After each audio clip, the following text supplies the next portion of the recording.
നമസ്തേ, ജനം ഡിബേറ്റിലേക്ക് സ്വാഗതം. വിവാദ വ്യായാമ കൂട്ടായ്മയായ MEC7 പറ്റി കേന്ദ്ര ഇൻ്റലിജൻസ് ബ്യൂറോ നൽകിയ മുന്നറിയിപ്പ് സംസ്ഥാന സർക്കാർ അവഗണിച്ചു.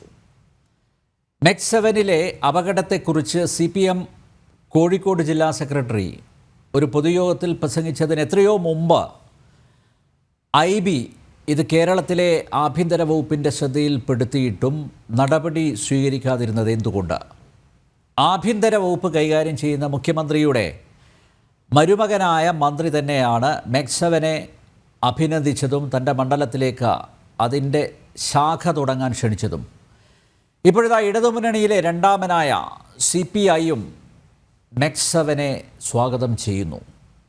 MEC7 ഒരു സജീവ ചർച്ചാ വിഷയമായിട്ടും അതിലെന്തുകൊണ്ട് ഒരു വ്യക്തത വരുത്താൻ സർക്കാർ ശ്രമിക്കുന്നില്ല? CPIയുടെ മുഖപത്രത്തിൽ ചോദിച്ചതുപോലെ വ്യായാമത്തിന് എന്ത് രാഷ്ട്രീയം, എന്ത് മതം എന്ന ലാഘവത്തോടെ മാത്രം MEC7 കണ്ടാൽ മതിയോ? അതോ നിരോധിക്കപ്പെട്ട ഒരു സംഘടന നുഴഞ്ഞു കയറുന്നതിന് കണ്ടെത്തിയ എളുപ്പമാർഗമോ ഈ 7 ഇനം വ്യായാമം? ചോദ്യങ്ങളേറെയാണ്, നമുക്ക് ഉത്തരം കണ്ടെത്താൻ ശ്രമിക്കാം. സാമൂഹ്യ നിരീക്ഷകരായ ശ്രീജിത്ത് പണിക്ക, വിദ്യാസാഗർ ഗുരുമൂർത്തി, ഇടതുമുന്നണിയുടെ പ്രതിനിധി advocate Baladev Sachidanandan, retired police superintendent N Subhash Babu എന്നിവ ചേരുന്നു. എല്ലാ അതിഥികളെയും ഈ സംവാദത്തിലേക്ക് സ്നേഹാദരങ്ങളോടെ സ്വാഗതം ചെയ്യുന്നു. ഒപ്പം പ്രേക്ഷകരെയും. ശ്രീജിത്തിൽ നിന്ന് തുടങ്ങാം. ശ്രീജിത്ത്, പ്രത്യക്ഷത്തിൽ ഒരാൾക്കൂട്ടം ഒത്തുകൂടി വ്യായാമ മുറകൾ പരിശീലിക്കുന്നു. അതിലെല്ലാ മതവിഭാഗങ്ങളിൽ പെട്ടവരുമുണ്ടെന്നാണ് അവകാശപ്പെടുന്നത്. നമ്മുടെ കുഞ്ഞാലിക്കുട്ടിയും അബിൻ വർക്കിയും രാമേട്ടനും ഗോമതി അമ്മയും ആ കൂട്ടത്തിലുണ്ട്. പക്ഷേ ഈ വ്യായാമ കൂട്ടായ്മ വിമർശിക്കപ്പെടുമ്പോൾ അതിനെ പ്രതിരോധിക്കുന്നവർ പറയുന്നത് ഇത് മുസ്ലിങ്ങൾക്ക് എതിരെയുള്ള കടന്നാക്രമണം എന്നാണ്. ഇതിൻ്റെ ഗുട്ടൻസ് എന്താണ്? അതാണ് മനസ്സിലാവാത്തത്. ശ്രീജിത്ത്. ശ്രീ അനിൽ, ഒരു ആരോഗ്യ കൂട്ടായ്മ നമ്മുടെ നാട്ടിൽ ഉണ്ടാകുന്നതിന് ആരും അതിനെ എതിർക്കേണ്ടെന്ന് ആവശ്യമില്ല എന്നുള്ള പക്ഷത്ത് തന്നെയാണ് ഞാൻ. പക്ഷേ ഇങ്ങനെയുള്ള ഒരു കൂട്ടായ്മ ഉണ്ടാകുന്നു. ആ കൂട്ടായ്മ പെട്ടെന്ന് തന്നെ ജനശ്രദ്ധ ആകർഷിക്കുന്നു. കഴിഞ്ഞ ഒരു 2 വർഷം കൊണ്ട് വളരെ വലിയ രീതിയിലത്തേക്ക് നിരവധി ശാഖകളുമായിട്ട് അത് വികസിക്കുന്നു. അപ്പോൾ ആ സമയത്ത് അതുമായി ബന്ധപ്പെട്ട ആക്ഷേപങ്ങൾ ഉണ്ടാകുന്നത് എവിടെ നിന്നാണ് എന്നുള്ളത് പ്രധാനമാണ്. ഇതിപ്പോൾ ഏതെങ്കിലും ഒരു ഹൈന്ദവ സംഘടനയോ ഏതെങ്കിലും ഹിന്ദുമത നേതാക്കളോ ഒന്നും തന്നെ അല്ല ഇതിനെതിരെ ആരോപണം ഉന്നയിച്ചിരിക്കുന്നത്. ഈ ആരോപണം ആദ്യം വരുന്നതിൽ ഒന്ന് AP സുന്നി വിഭാഗത്തിൽ നിന്നാണ്. അപ്പൊ അത് ഒരു പ്രധാനപ്പെട്ട കാര്യം. അതിനെ തുടർന്ന് തന്നെ CPMന്റെ പ്രധാനപ്പെട്ട നേതാക്കന്മാർ, പ്രത്യേകിച്ച് ശ്രീ P മോഹനന്റെ ഭാഗത്ത് നിന്ന് ഇതുമായി ബന്ധപ്പെട്ട ആക്ഷേപമുണ്ടായി. അതിനുശേഷമാണ് എനിക്ക് തോന്നുന്നത് ഹിന്ദു ഐക്യവേദിയുടെ ഒരു കമന്റ് പോലും നമ്മൾ കേൾക്കുന്നത്. അപ്പൊ ഈ ഒരു സാഹചര്യത്തിൽ എന്തടിസ്ഥാനത്തിലാണ് ശ്രീ P മോഹനനെ പോലെ സർക്കാരിൽ വലിയ സ്വാധീനമുള്ള CPMന്റെ ഒരു ജില്ലാ നേതാവ് എന്തുകൊണ്ടാണ് ഈ രീതിയിലത്തേക്കുള്ള ഒരു അഭിപ്രായം പറഞ്ഞത് എന്നുള്ളതാണ് ചിന്തിക്കേണ്ടത്. ഈ അഭിപ്രായ പ്രകടനം നടത്തിയത് വിവാദമാകുമ്പോൾ അദ്ദേഹം അടുത്ത ദിവസം തന്നെ അതിനെ പിൻവലിച്ചിട്ട് മറ്റൊരു രീതിയിലത്തേക്കൊക്കെ തന്നെ താൻ പറഞ്ഞിരിക്കുന്നതിനെ വളച്ചൊടിക്കുകയായിരുന്നു. താൻ ഇങ്ങനെയാണ് വ്യാഖ്യാനിക്കാനായിട്ട് ഉദ്ദേശിച്ചത് എന്നൊക്കെ പറഞ്ഞ് മറ്റൊരു രീതിയിലത്തേക്കുള്ള ഒരു ഭാഷ്യമൊക്കെ അതിന് അദ്ദേഹം കൊടുക്കാനായിട്ട് ശ്രമിക്കുന്നുണ്ട്. പക്ഷെ എങ്കിൽ പോലും ജമാഅത്തെ ഇസ്ലാമിയുടെ മതരാഷ്ട്രവാദത്തിന് മറയിടാനുള്ള പരിവേഷണം ഉണ്ടാക്കലാണ് MEC7 എന്നുള്ള ഒരു കൂട്ടായ്മ കൊണ്ട് ഉദ്ദേശിക്കുന്നത് എന്ന രീതിയിലത്തേക്കുള്ള പരാമർശം അത് എന്തുകൊണ്ടാണ് ഉണ്ടാകുന്നത്? തീവ്രവാദികളെ കൂട്ടിയിട്ടുള്ള ഏർപ്പാടാണ് ഇത് എന്ന രീതിയിലത്തേക്ക് എന്തുകൊണ്ടാണ് അഭിപ്രായം ഉണ്ടാകുന്നത്? അപ്പോൾ സർക്കാരിനോട് വളരെ ചേർന്ന് നിൽക്കുന്ന ഒരു വ്യക്തി, സാധാരണഗതിയിൽ നമ്മൾ ആരും തന്നെ സംശയിക്കേണ്ടതില്ലാത്ത ഒരു ആരോഗ്യ കൂട്ടായ്മയെക്കുറിച്ച് ഈ രീതിയിലത്തേക്കുള്ള സമാനമായിട്ടുള്ള പരാമർശങ്ങൾ നടത്തുമ്പോൾ അതെന്തുകൊണ്ടാണ് ആ പരാമർശങ്ങൾ ഉണ്ടായത് എന്നുള്ളതിനെപ്പറ്റി അന്വേഷിക്കുന്നതിന് നമ്മുടെ നാട്ടിലെ പോലീസിന് ഉത്തരവാദിത്തമുണ്ട്. അതേപോലെ തന്നെ അദ്ദേഹത്തിന്റെ അതേ കക്ഷി തന്നെ ഭരിച്ചുകൊണ്ടിരിക്കുന്ന ആ സർക്കാരിൽ ആഭ്യന്തരം കൈകാര്യം ചെയ്യുന്ന മുഖ്യമന്ത്രി ശ്രീ പിണറായി വിജയന് പ്രത്യേകിച്ച് അതിലൊരു ഉത്തരവാദിത്തമുണ്ട്. പിന്നീട് അതിനെ ഒന്ന് ലൈറ്റ് ആക്കിയതിനു ശേഷം പൊതുവേദികളിൽ ജമാഅത്തെ ഇസ്ലാമി, SDPI, സംഘപരിവാർ എന്നീ ശക്തികൾ നുഴഞ്ഞു കയറി അവരുടെ അജണ്ട നടപ്പാക്കാൻ ശ്രമിക്കുന്നതിനെതിരെ ജാഗ്രത വേണം എന്നുള്ള ഒരു ആഹ്വാനം മാത്രമായിരുന്നു തൻ്റേത് എന്ന് അദ്ദേഹം പറയുകയും ജീവിതശൈലി രോഗങ്ങളെയൊക്കെ തന്നെ പരാജയപ്പെടുത്തുന്നതിന് വേണ്ടിയിട്ടുള്ള വ്യായാമ കൂട്ടായ്മയാണ് ഇത്, അതുകൊണ്ട് തന്നെ എതിർക്കേണ്ട എന്ന് പറഞ്ഞിട്ട് അദ്ദേഹം പുതിയ രീതിയിലത്തേക്കുള്ള വ്യാഖ്യാനവുമായിട്ട് വന്നു.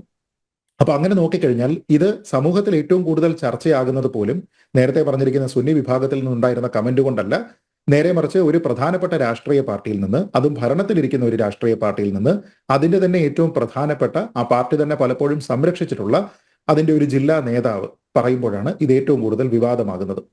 ഇനി നമ്മൾ ഈ ജനയുഗത്തിന്റെ ആ ഒരു ലേഖനത്തിലേക്ക് വന്നാൽ അതിൽ തന്നെ പറയുന്ന ചില പരാമർശങ്ങളുണ്ട്.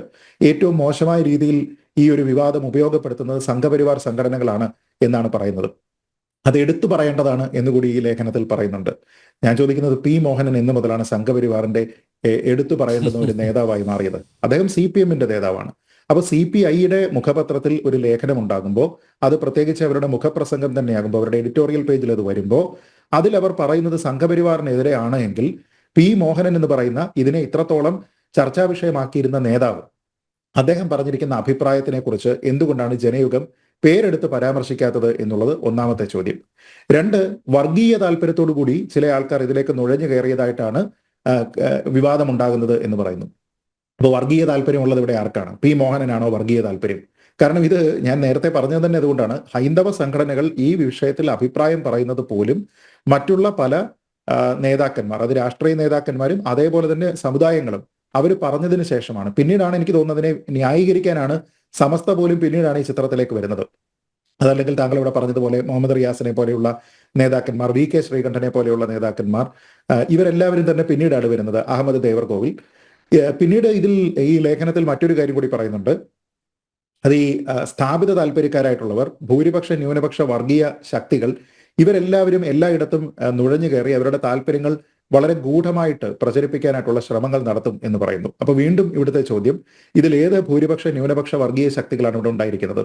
ന്യൂനപക്ഷ വർഗീയ ശക്തികൾ എന്ന് പറയുന്നത് ഏതെങ്കിലും ഒരു ഇസ്ലാം സംഘടനയാണെങ്കിൽ, ഭൂരിപക്ഷ വർഗീയത എന്ന് പറയുന്നത് ഏതെങ്കിലും ഒരു ഹൈന്ദവ സംഘടനയാണെങ്കിൽ, ഈ രണ്ടാൾക്കാരും പറയുന്നതിനേക്കാൾ കൂടുതൽ പ്രചാരം ഈ വിഷയത്തിന് നൽകിയിരുന്നത് പി മോഹനൻ മാഷാണ് എന്ന് നമ്മൾ ആവർത്തിച്ച് അവരോട് പറയേണ്ടിയിരിക്കുന്നു. അപ്പൊ സത്യത്തിൽ ഈ ജനയുഗത്തിലെ ലേഖനം ആർക്കെതിരെയാണ് എന്നുള്ളതാണ് ചോദ്യം. അതിൽ ആരെയും അങ്ങനെ പ്രത്യേകിച്ച് പേരെടുത്ത് പറഞ്ഞിട്ടില്ല. പക്ഷേ RSS എന്ന് പറയുന്ന ഒരു സംഘടനയെ, അല്ലെങ്കിൽ സംഘപരിവാർ എന്ന് പറയുന്ന ഒരു സംഘടനയെ പേരെടുത്ത് വിമർശിക്കുമ്പോൾ ആ സംഘടനയ്ക്കായിരുന്നില്ല ഇതിന്റെ ഉത്തരവാദിത്തം. നേരെ മറിച്ച് ഇത് പറഞ്ഞതിന്റെ ഉത്തരവാദിത്തം പൂർണ്ണമായിട്ടും പി മോഹനനായിരുന്നു എന്നുള്ള ഒരു വസ്തുത ജനയുഗം മറച്ചു പിടിക്കുകയാണോ, അതോ അത് നിങ്ങൾ ഊഹിച്ചെടുത്തോളൂ, ഇതാണ് ഞങ്ങളുടെ അഭിപ്രായം എന്നവർ പറയുകയാണോ എന്നുള്ളതാണ്. ഞാൻ മനസ്സിലാക്കുന്നത്, ഇപ്പോൾ നേരത്തെ തുടക്കത്തിൽ പറഞ്ഞതുപോലെ ഒരു ആരോഗ്യ കൂട്ടായ്മയാണ്, ഒരു വ്യായാമ കൂട്ടായ്മയാണ് എങ്കിൽ നമ്മൾ ആരും തന്നെ അതിനെ എതിർക്കേണ്ടതില്ല. പക്ഷെ ഇവിടെ ഗുരുതരമായിട്ടുള്ള 1-2 പ്രശ്നങ്ങളുണ്ട്. കാരണം ഇത് വളരെ വലിയ രീതിയിലത്തേക്ക് അത് സ്പ്രെഡ് ആകുന്നുണ്ട്. അതിൽ തന്നെ പങ്കെടുക്കുന്ന ആൾക്കാരുടെ ജാതിയും മതവും ഒന്നും ചോദിക്കാറില്ല എന്ന് പറയുന്നു, നല്ല കാര്യം. ആർക്ക് വേണമെങ്കിലും പങ്കെടുക്കാമെന്ന് പറയുന്നു, നല്ല കാര്യം. അത് പൊതുസ്ഥലങ്ങളിലാണ് നടത്തുന്നത്, നല്ല കാര്യം. ഫ്രീ ആണ് എന്ന് പറയുന്നു, നല്ല കാര്യം. പക്ഷെ ഇതുമായി ബന്ധപ്പെട്ട് നടത്തിപ്പിന് ചെലവുകൾ ഉണ്ടാവും.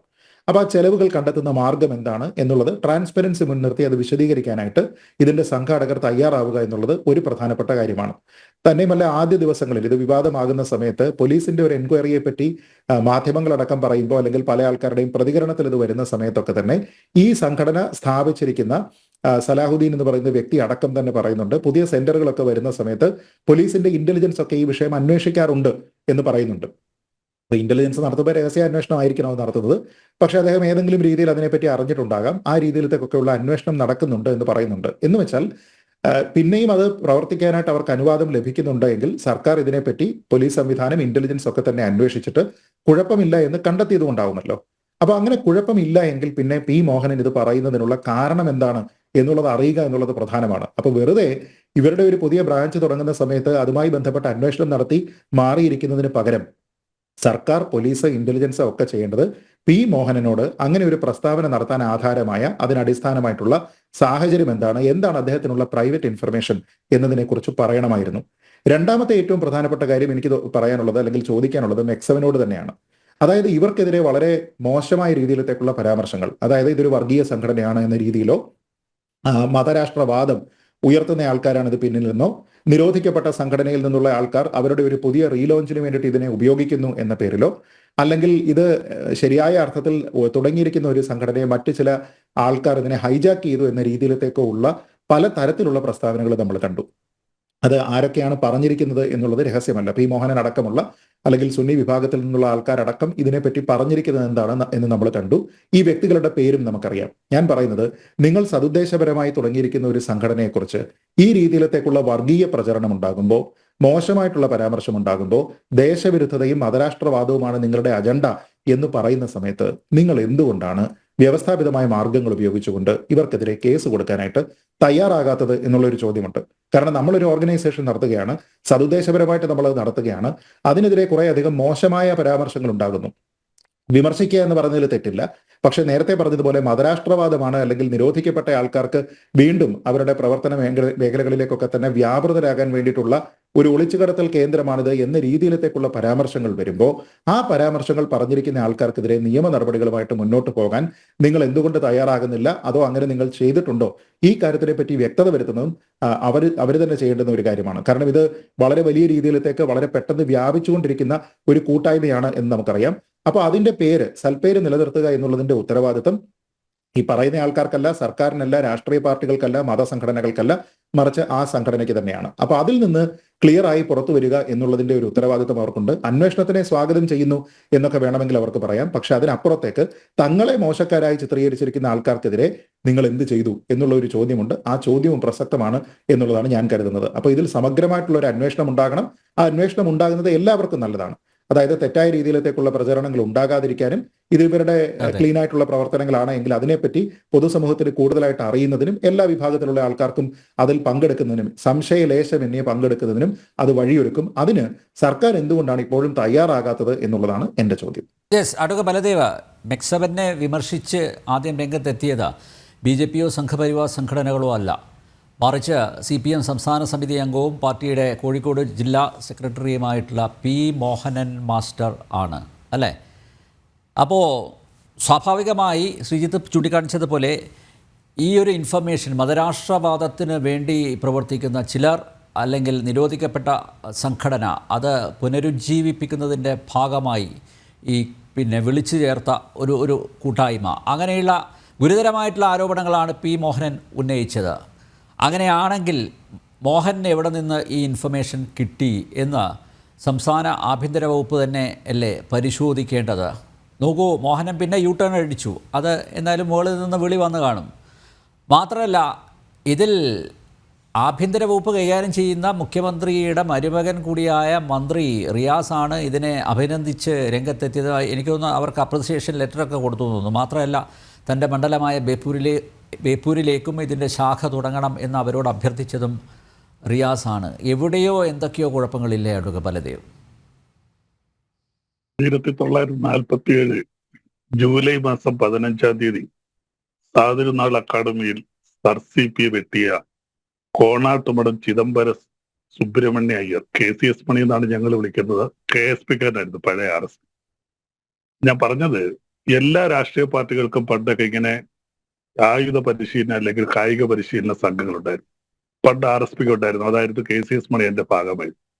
ചവറയിലെ പന്മനയിൽ കുമ്പളത്ത് ശങ്കുപിള്ളയെ കത്താള് പണിഞ്ഞു കൊടുത്തു, ഒറ്റയ്ക്ക് പോയി വെട്ടിയതാണ്. 57-ലെ സമരത്തിൽ RS പ്രത്യേകം സമരം ചെയ്തു. CPM-നുണ്ട്, CPI-ക്കുണ്ട്, ആദ്യകാലങ്ങളിൽ കോൺഗ്രസിനുണ്ടായിരുന്നു.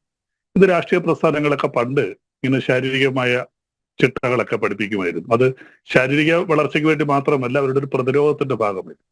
ഇപ്പോൾ RSSന് 73,117 ശാഖകൾ പ്രവർത്തിക്കുന്നതാണ് കണക്ക്. അതവിടെ നിൽക്കട്ടെ. ഇപ്പൊ എല്ലാ പാർട്ടികൾക്കും ഇതുണ്ട്. പക്ഷെ ഇവിടുത്തെ പ്രശ്നം ശരിയാണ്, ശ്രീ അനിൽ പറഞ്ഞു, ശ്രീജിത്ത് പണിക്കർ അത് വളരെ വ്യക്തമായിട്ട് അതിന്റെ കാര്യങ്ങൾ ഇവിടെ പറയുകയുണ്ട്.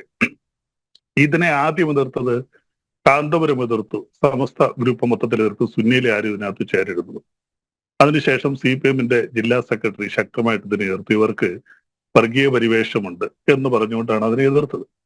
അതിനകത്ത് PFI, ജമാഅത്തെ ഇസ്ലാമി, NDF തുടങ്ങിയ നിരോധിത സംഘടനകളൊക്കെ ഇതിൽ നുഴഞ്ഞു കയറി പ്രവർത്തിക്കുന്നതെന്നാണ് അവർക്കുണ്ടായിരുന്ന ആക്ഷേപം. അതിന് മുസ്ലിം ലീഗിന്റെ സംഘടന തന്നെയാണ് എതിർത്തത്. അപ്പൊ ഇത് ഒരു മൾട്ടി എക്സസൈസ് കോമ്പിനേഷൻ, 7 രീതിയിലുള്ള എക്സസൈസുകൾ 21 മിനിറ്റ് കൊണ്ട് ചെയ്യുന്നു. ഇത് മലപ്പുറത്ത് 2022-ലാണ് തുടങ്ങിയത്. ഇപ്പോൾ ആയിരക്കണക്കിന് ആൾക്കാർ അതുമായിട്ട് ബന്ധപ്പെട്ട് നിൽക്കും.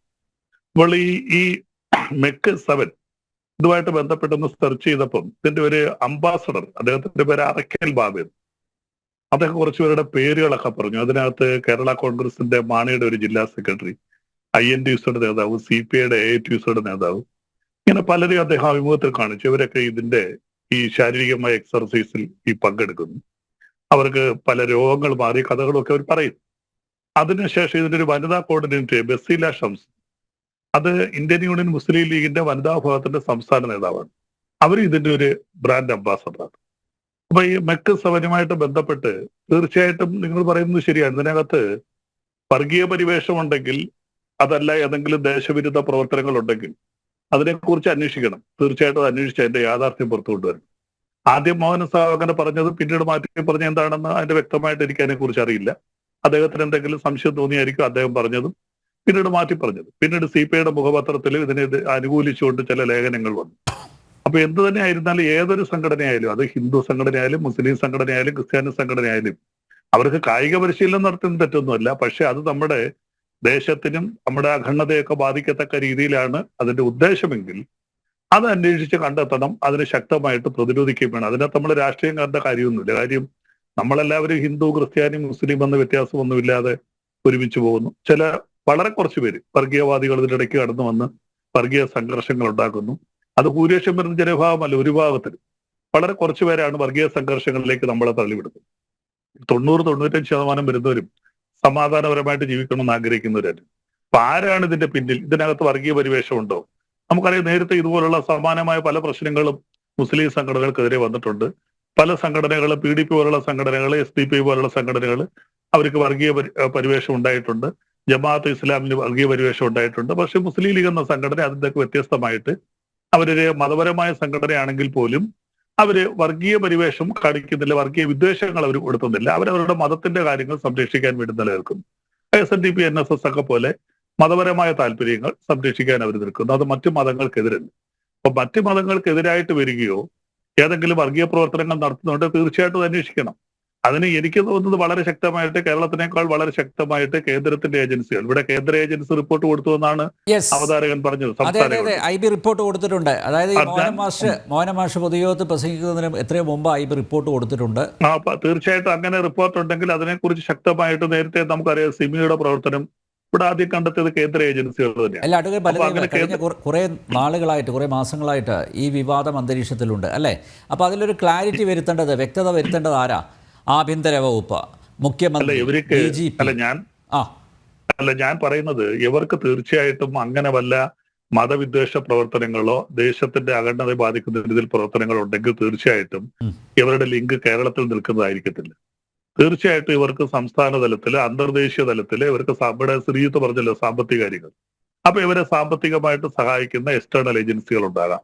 ഇവർക്ക് പുറത്തു നിന്ന് സാമ്പത്തിക സഹായം വളരെ കൂടുതലായിട്ട് അങ്ങനെ ഏതെങ്കിലും ഉണ്ടെങ്കിൽ തീർച്ചയായിട്ടും ഇവിടുന്നുള്ള, ശരിയാണ്, അവർ വിലയായിട്ട് അവർ തന്നെ പറഞ്ഞു ഞങ്ങൾ വിലയായിട്ട് അടയ്ക്കുന്ന സമ്പത്തൊന്നും പിരിക്കുന്നില്ല, അല്ലാതെ ഞങ്ങളൊരു തീർച്ചയായിട്ടും രോഗങ്ങളെ വിമുക്തമായിട്ടും നല്ല ആരോഗ്യപരമായ ഒരു സമൂഹത്തെ സൃഷ്ടിച്ചെടുക്കാൻ അവർ ഒത്തിരി പേരെ കാണിച്ചു. അതിനകത്ത് ഹിന്ദുക്കളും ക്രിസ്ത്യാനികളും മുസ്ലിങ്ങളൊക്കെ ഇന്ന് ഞാൻ അഭിമുഖത്തിൽ കണ്ടു. ഹിന്ദുക്കളുണ്ട്, ക്രിസ്ത്യാനികളുണ്ട്, മുസ്ലിങ്ങളുണ്ട്. കൂടുതലും മുസ്ലിം സമുദായത്തിലുള്ളവരാണ്. മലപ്പുറം, കോഴിക്കോട് കേന്ദ്രീകരിച്ചാണ് പ്രവർത്തിക്കുന്നത്. തെക്കൻ ജില്ലകൾ, എന്റെ ജില്ലകളിലേക്കൊന്നും വന്നതായിട്ട് എനിക്ക് അറിവില്ല.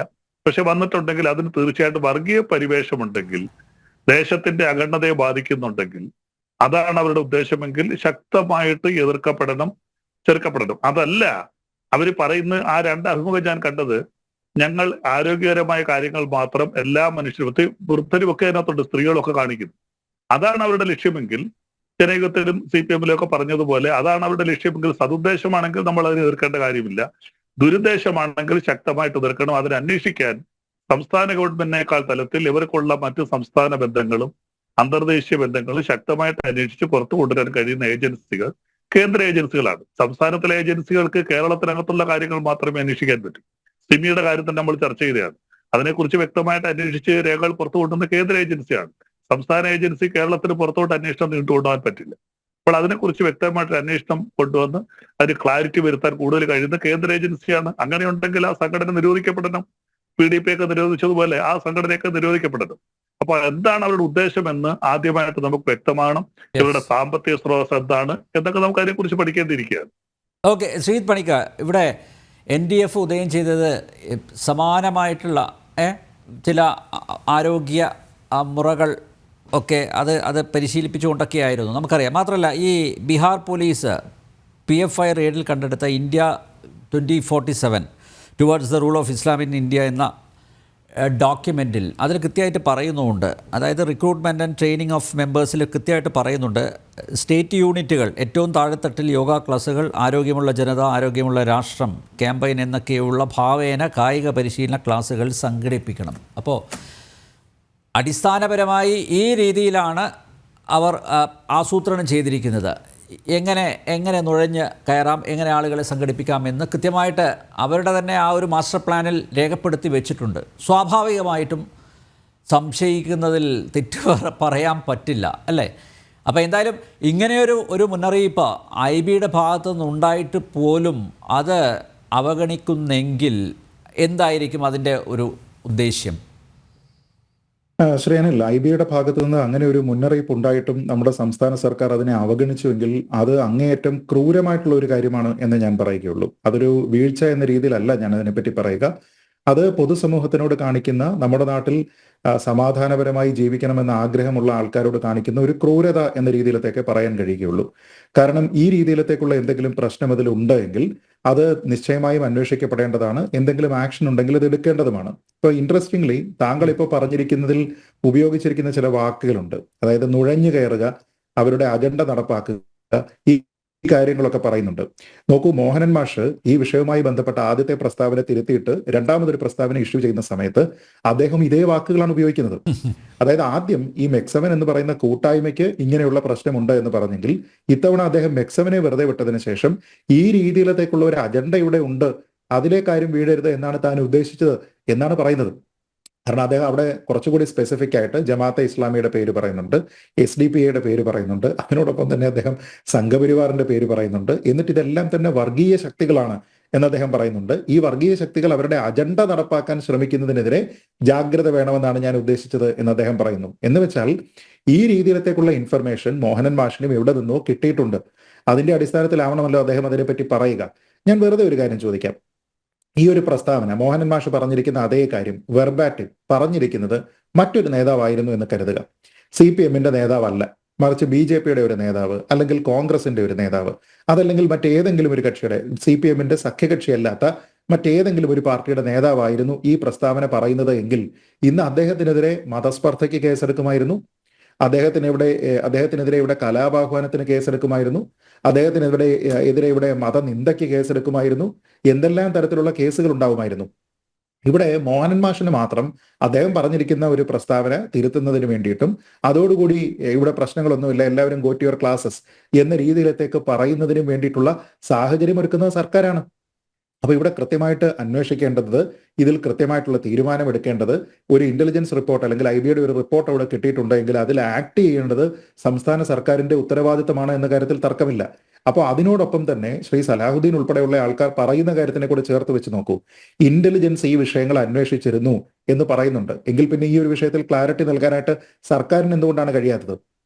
സർക്കാരിന്റെ ഭാഗമായിട്ടുള്ള മന്ത്രി ശ്രീ മുഹമ്മദ് റിയാസ് അടക്കമുള്ള ആൾക്കാർ, മുമ്പ് മന്ത്രിയായിരുന്ന സർക്കാരിനോടൊപ്പം തന്നെ നിൽക്കുന്ന ശ്രീ അഹമ്മദ് ദേവർകോവിലിനെ പോലെയുള്ള ആൾക്കാർ, ഇവരെല്ലാവരും തന്നെ ഇതിനെ സ്വാഗതം ചെയ്യുന്ന സമയത്ത് എന്തുകൊണ്ടാണ് അവർക്ക് അഡീഷണൽ ആയിട്ട് ഒരു സ്റ്റേറ്റ്മെന്റ് കൂടി ഇഷ്യൂ ചെയ്യാൻ കഴിയാത്തത്? അതായത് ഇതുമായി ബന്ധപ്പെട്ട ചില ആശങ്കകൾ ഉണ്ടായിരുന്നു, അത് ഞങ്ങൾ അന്വേഷിച്ചു, അതിൽ അർത്ഥമില്ല, യാതൊരു വിധത്തിലുള്ള കാര്യവുമില്ല എന്ന് ഞങ്ങൾക്ക് ബോധ്യമായി എന്ന് പൊതുസമൂഹത്തിനോട് പറയാനുള്ള ഉത്തരവാദിത്വം കൂടി ഇവർക്ക് ഉണ്ടാകേണ്ടതല്ലേ?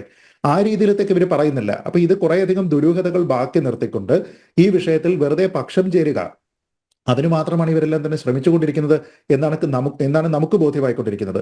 ഇനി ഇന്റലിജൻസിന്റെ ഒരു റിപ്പോർട്ട് അങ്ങനെ ഉണ്ടായിട്ടുണ്ട്, അല്ലെങ്കിൽ ഒരു വാർണിംഗ് അവിടെ ഉണ്ട്, നിങ്ങൾ അതിനെപ്പറ്റി ചെക്ക് ചെയ്യണം എന്ന് പറഞ്ഞിട്ടും സർക്കാർ അക്കാര്യത്തിൽ ഉചിതമായിട്ടുള്ള നടപടികൾ എടുത്തില്ല എങ്കിൽ, നമ്മൾ കുറച്ച് നാളുകൾക്ക് പിന്നിലേക്ക് പോയി കഴിഞ്ഞാൽ PFIയുടെ റെയ്ഡ് നടന്നിരുന്ന സമയത്ത് സർക്കാർ അതിനെപ്പറ്റി എപ്പോഴാണ് അറിഞ്ഞത് എന്നുള്ളത് ആലോചിച്ച് നോക്കുക.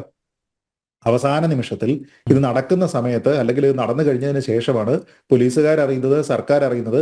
ഇവരെ ഞങ്ങളെ കൃത്യമായിട്ട് അറിയിച്ചില്ല എന്ന രീതിയിലത്തേക്കുള്ള കംപ്ലൈന്റുകൾ ഉണ്ടായി. അല്ല, അതാണ് ഞാൻ പറഞ്ഞത്. അതായത് നിങ്ങളെ നേരത്തെ തന്നെ അറിയിച്ചതിന് ശേഷം നിങ്ങൾ നടപടികളൊന്നും എടുക്കുന്നില്ല എങ്കിൽ, അല്ലെങ്കിൽ ഞങ്ങൾ അന്വേഷിച്ചു അതിൽ കുഴപ്പമില്ല എന്നൊരു സ്റ്റേറ്റ്മെന്റ് ഇഷ്യൂ ചെയ്യാനായിട്ട് സാധിക്കുന്നില്ല എങ്കിൽ, പിന്നെ നിങ്ങളെ എന്തിനാണ് കേന്ദ്രം എല്ലാ കാര്യങ്ങളും അറിയിച്ചിട്ട് തന്നെ ചെയ്യാൻ കഴിയുള്ളൂ എന്ന രീതിയിലത്തേക്ക് വാശി പിടിക്കുന്നത് എന്തിനാണ്? അപ്പൊ ഇവിടുത്തെ ഏറ്റവും പ്രധാനപ്പെട്ട കാര്യം എന്താണ്? ഒരു ഇലക്ടഡ് ഗവൺമെന്റിനെ സംബന്ധിച്ചിടത്തോളം പൊതുജനങ്ങളുടെ ജീവനും സ്വത്തിനും സംരക്ഷണം ഒരുക്കുക എന്നുള്ളതാണ് പ്രധാനം. അപ്പൊ സമൂഹത്തിൽ ഇന്നുണ്ടായിരിക്കുന്ന എന്താണ്? ഒരു സംഘടന അല്ലെങ്കിൽ ഒരു കൂട്ടായ്മ, അതിനെ ചുറ്റിപ്പറ്റി ഒരു വിവാദം. ആ വിവാദം എന്ന് പറയുന്നത് കേവലം പൊളിറ്റിക്കൽ അല്ല, നേരെ മറിച്ച് അത് രാജ്യത്തിന്റെ സുരക്ഷയ്ക്ക്, ലോ ആൻഡ് ഓർഡറിന് തന്നെ പ്രശ്നമുണ്ടാക്കാവുന്ന രീതിയിലത്തേക്കുള്ള വിഷയങ്ങളാണ് അതിൽ ആരോപിക്കപ്പെടുന്നത്. എങ്കിൽ അതിൽ കൂടുതലായിട്ടുള്ള അന്വേഷണം ഉണ്ടാവുകയും ആ കാര്യത്തിൽ ഒരു വ്യക്തത വരുത്തുകയും ഒക്കെ ചെയ്യേണ്ടത് സർക്കാരിന്റെ ഉത്തരവാദിത്തമാണ്.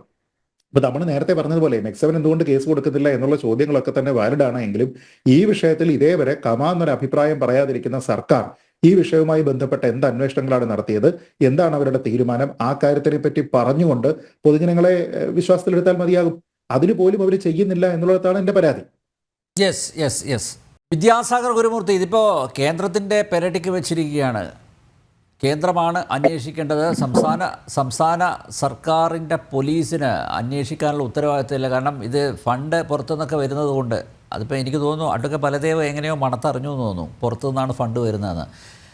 അതുകൊണ്ട് കേന്ദ്ര ഏജൻസിയാണ് അന്വേഷിക്കേണ്ടത് എന്ന് പറഞ്ഞ് തൽക്കാലം അങ്ങോട്ടേക്ക് ആ കോർട്ടിലേക്ക് വെച്ചു കൊടുത്തിരിക്കുകയാണ് ബോള്. ഈ നെക്സ്റ്റ് 7 എന്ന് പറയുന്നതിന്റെ കൂട്ടായ്മയെ പറ്റി ഇന്നലെ ഞാൻ സാന്ദർഭികമായിട്ട് പറഞ്ഞിരുന്നു. അങ്ങ് ഓർക്കുന്നുണ്ടാവല്ലോ. യെസ്. അപ്പൊ ഈ നെക്സ്റ്റ് 7 എന്ന് പറയുന്നത് ഇപ്പോ എന്തൊക്കെയോ എക്സസൈസുകൾ, മൾട്ടിപ്പിൾ എക്സസൈസ് എന്തൊക്കെയാണ് പറയുന്നത്. ഞാൻ എന്റെ ചോദ്യം ഇത്രയേ ഉള്ളൂ. ഒരു മനുഷ്യർക്ക് കൂട്ടായ്മയ്ക്ക് യാതൊരു വിഭാഗവും ജനാധിപത്യ രാജ്യത്തില്ല. എങ്ങനെ വേണമെങ്കിലും കൂട്ടായ്മ നടത്താം, എങ്ങനെ വേണമെങ്കിലും യോഗ ചെയ്യാം, മറ്റു മാർഷൽ ആർട്സ് ഒക്കെ ചെയ്യാം. പക്ഷെ എന്റെ അഭിപ്രായത്തിൽ ഇത്തരത്തിലുള്ള കൂട്ടായ്മകൾ വരുമ്പോൾ എത്ര രഹസ്യമായിട്ട് തുടങ്ങിയാലും പൊതുജനങ്ങൾ അതിൽ പങ്കാളികളാവുമ്പോൾ സ്പെഷ്യൽ ബ്രാഞ്ച് എന്തായാലും ഒരു റൗണ്ട് അന്വേഷണം കഴിഞ്ഞിരിക്കും. അപ്പൊ എനിക്ക് അറിയേണ്ടത് ആ റിപ്പോർട്ട് എവിടെയെന്നാണ് ചോദിച്ചത്. അതായത് സംസ്ഥാന സർക്കാരിന്റെ അതിൽ പുറത്തുനിന്ന് ഫണ്ട് വരുന്നോ ഇല്ലെന്നുള്ളത് അതിന്റെ സെക്കൻഡോ തേർഡ് സ്റ്റേജിലല്ലേ വരുന്നുള്ളൂ. അപ്പൊ ഫസ്റ്റ് സ്റ്റേജിൽ സ്പെഷ്യൽ ബ്രാഞ്ച് തീർച്ചയായിട്ടും അന്വേഷണം നടത്തിയിട്ടുണ്ടാവും. ആ അന്വേഷണ റിപ്പോർട്ട് എവിടെ, അതിലെന്താണ് പറഞ്ഞിരിക്കുന്നത് എന്നത് വളരെ പ്രാധാന്യം അർഹിക്കുന്ന കാര്യമാണ്. രണ്ടാമത്, ഇത്തരം കൂട്ടായ്മകൾ എപ്പോഴും ചെയ്യുന്ന ഒരു കോമൺ സ്ട്രാറ്റജി പൊതുസമൂഹത്തിൽ അംഗീകാരമുള്ളവരെ, പൊതുസമൂഹം മാനിക്കുന്നവരെ, ജനപ്രതിനിധികളെ, രാഷ്ട്രീയ പാർട്ടി നേതാക്കന്മാരെയൊക്കെ അതിൽ പങ്കെടുപ്പിക്കാൻ ശ്രമിക്കും. എന്തിനാണ്? ഇത് സുഡാപ്പി അല്ല എന്ന് പറയിപ്പിക്കാൻ. സുഡാപ്പി എന്ന് പറഞ്ഞാൽ മനസ്സിലായല്ലോ, ലോക്കലി SDPA-ക്കാരെ പറയുന്നതാണ്.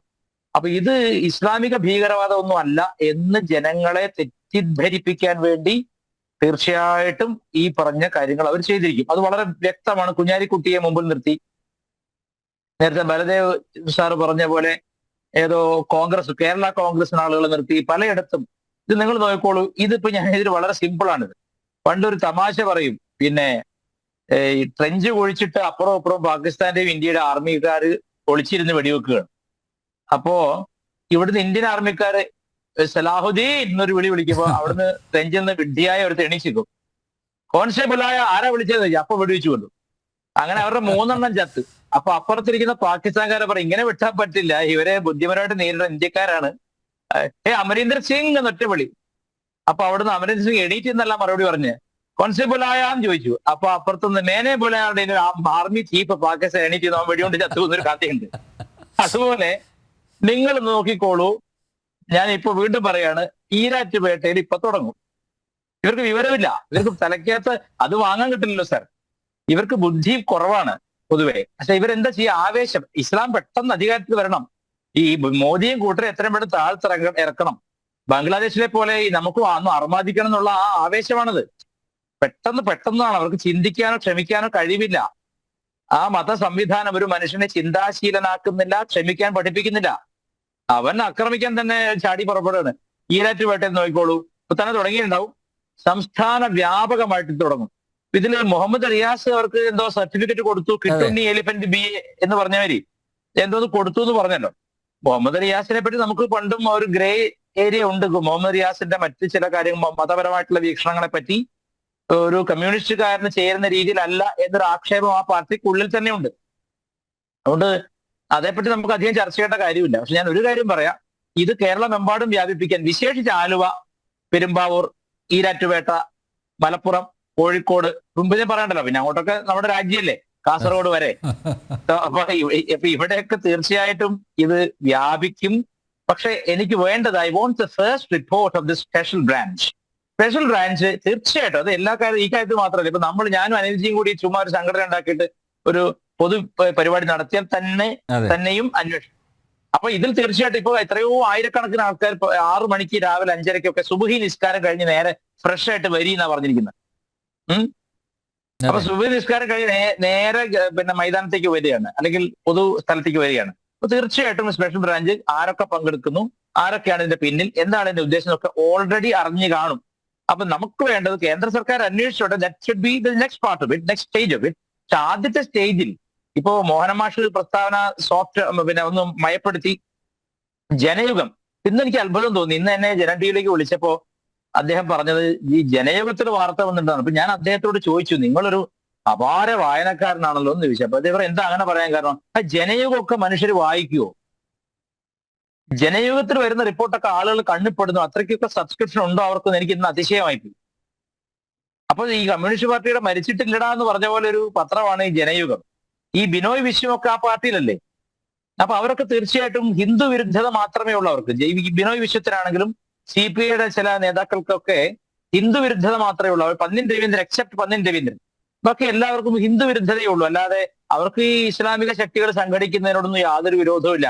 അവർക്ക് ആകെ വേണ്ടത് കമ്മ്യൂണിസ്റ്റ് പാർട്ടി ഓഫ് ഇന്ത്യ മാർക്സിസ്റ്റിനാണെങ്കിലും കമ്മ്യൂണിസ്റ്റ് പാർട്ടി ഓഫ് ഇന്ത്യ CPIക്കാണെങ്കിലും ഇവർക്ക് രണ്ട് കൂട്ടർക്ക് ഒരേ കാര്യം ആവശ്യമുള്ളൂ. മുസ്ലിങ്ങൾ സംഘടിച്ചോട്ടെ, ക്രിസ്ത്യാനികൾ സംഘടിച്ചോട്ടെ, അവര് വോട്ട് ഞങ്ങൾക്ക് തന്നോട്ടെ, അവരുടെ എന്തും ഞങ്ങൾ പിന്നെ സപ്പോർട്ടാണ്. അല്ല, ബിനോയ് വിശ്വത്തിന്റെ പ്രധാനപ്പെട്ട ആക്ഷേപം, അതായത് ഇതിനെ വർഗീയവൽക്കരിക്കാൻ ശ്രമിക്കുന്നു, സംഘപരിവാർ ശക്തികൾ ഇത് ഏറ്റെടുത്തിരിക്കുന്നു. അതാണ് അദ്ദേഹം ഇതിലെ ഏറ്റവും വലിയ ആപത്തായിട്ട് കാണുന്നത്. അതെ, ബിനോയ് വിശ്വം ഞാൻ പറഞ്ഞു. ബിനോയ് വിശ്വമൊക്കെ തീർച്ചയായിട്ടും അങ്ങനെ വകതിരിവില്ലാത്ത വർത്തമാനം മാത്രമേ ഇതുവരെ പറഞ്ഞ് ഞാൻ കേട്ടിട്ടുള്ളൂ. ഒരു സെൻസിബിൾ ആയിട്ട് ഒരു സ്റ്റേറ്റ്മെന്റ് പോലും ഇറക്കാത്തൊരു മനുഷ്യനാണ്.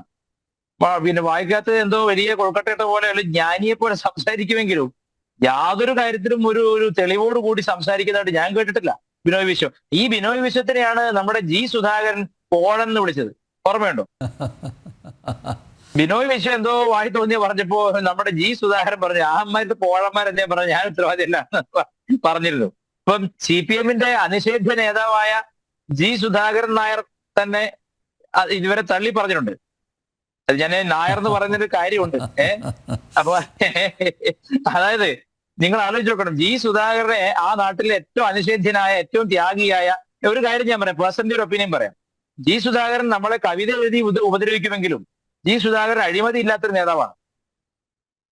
സുധാകരൻ നമ്മളെ പണം പറ്റിച്ചിട്ടോ അല്ലെങ്കിൽ വർക്കിൽ പിന്നെ തെമ്മാട്ടരം കാണിച്ചു നിൽക്കുന്ന ആളല്ല. നല്ല രീതിയിൽ കാര്യങ്ങൾ നടത്താൻ കഴിവുള്ള മന്ത്രിയായിരുന്നു.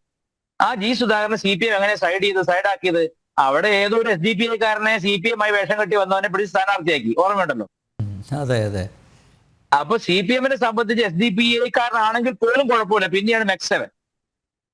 അപ്പൊ ഇതെന്താണ് ശരിക്കും കാണിക്കുന്നത്? മോഹൻ മാഷ് എന്താണ് ഇങ്ങനെ പറയാ? എനിക്ക് അത്ഭുതമാണ് സത്യം പറഞ്ഞാൽ. 21ാം നൂറ്റാണ്ടിലെ ഏറ്റവും വലിയ അതിശയമാണ് മോഹൻ മാഷ് വായിൽ നിന്ന് വന്നത്.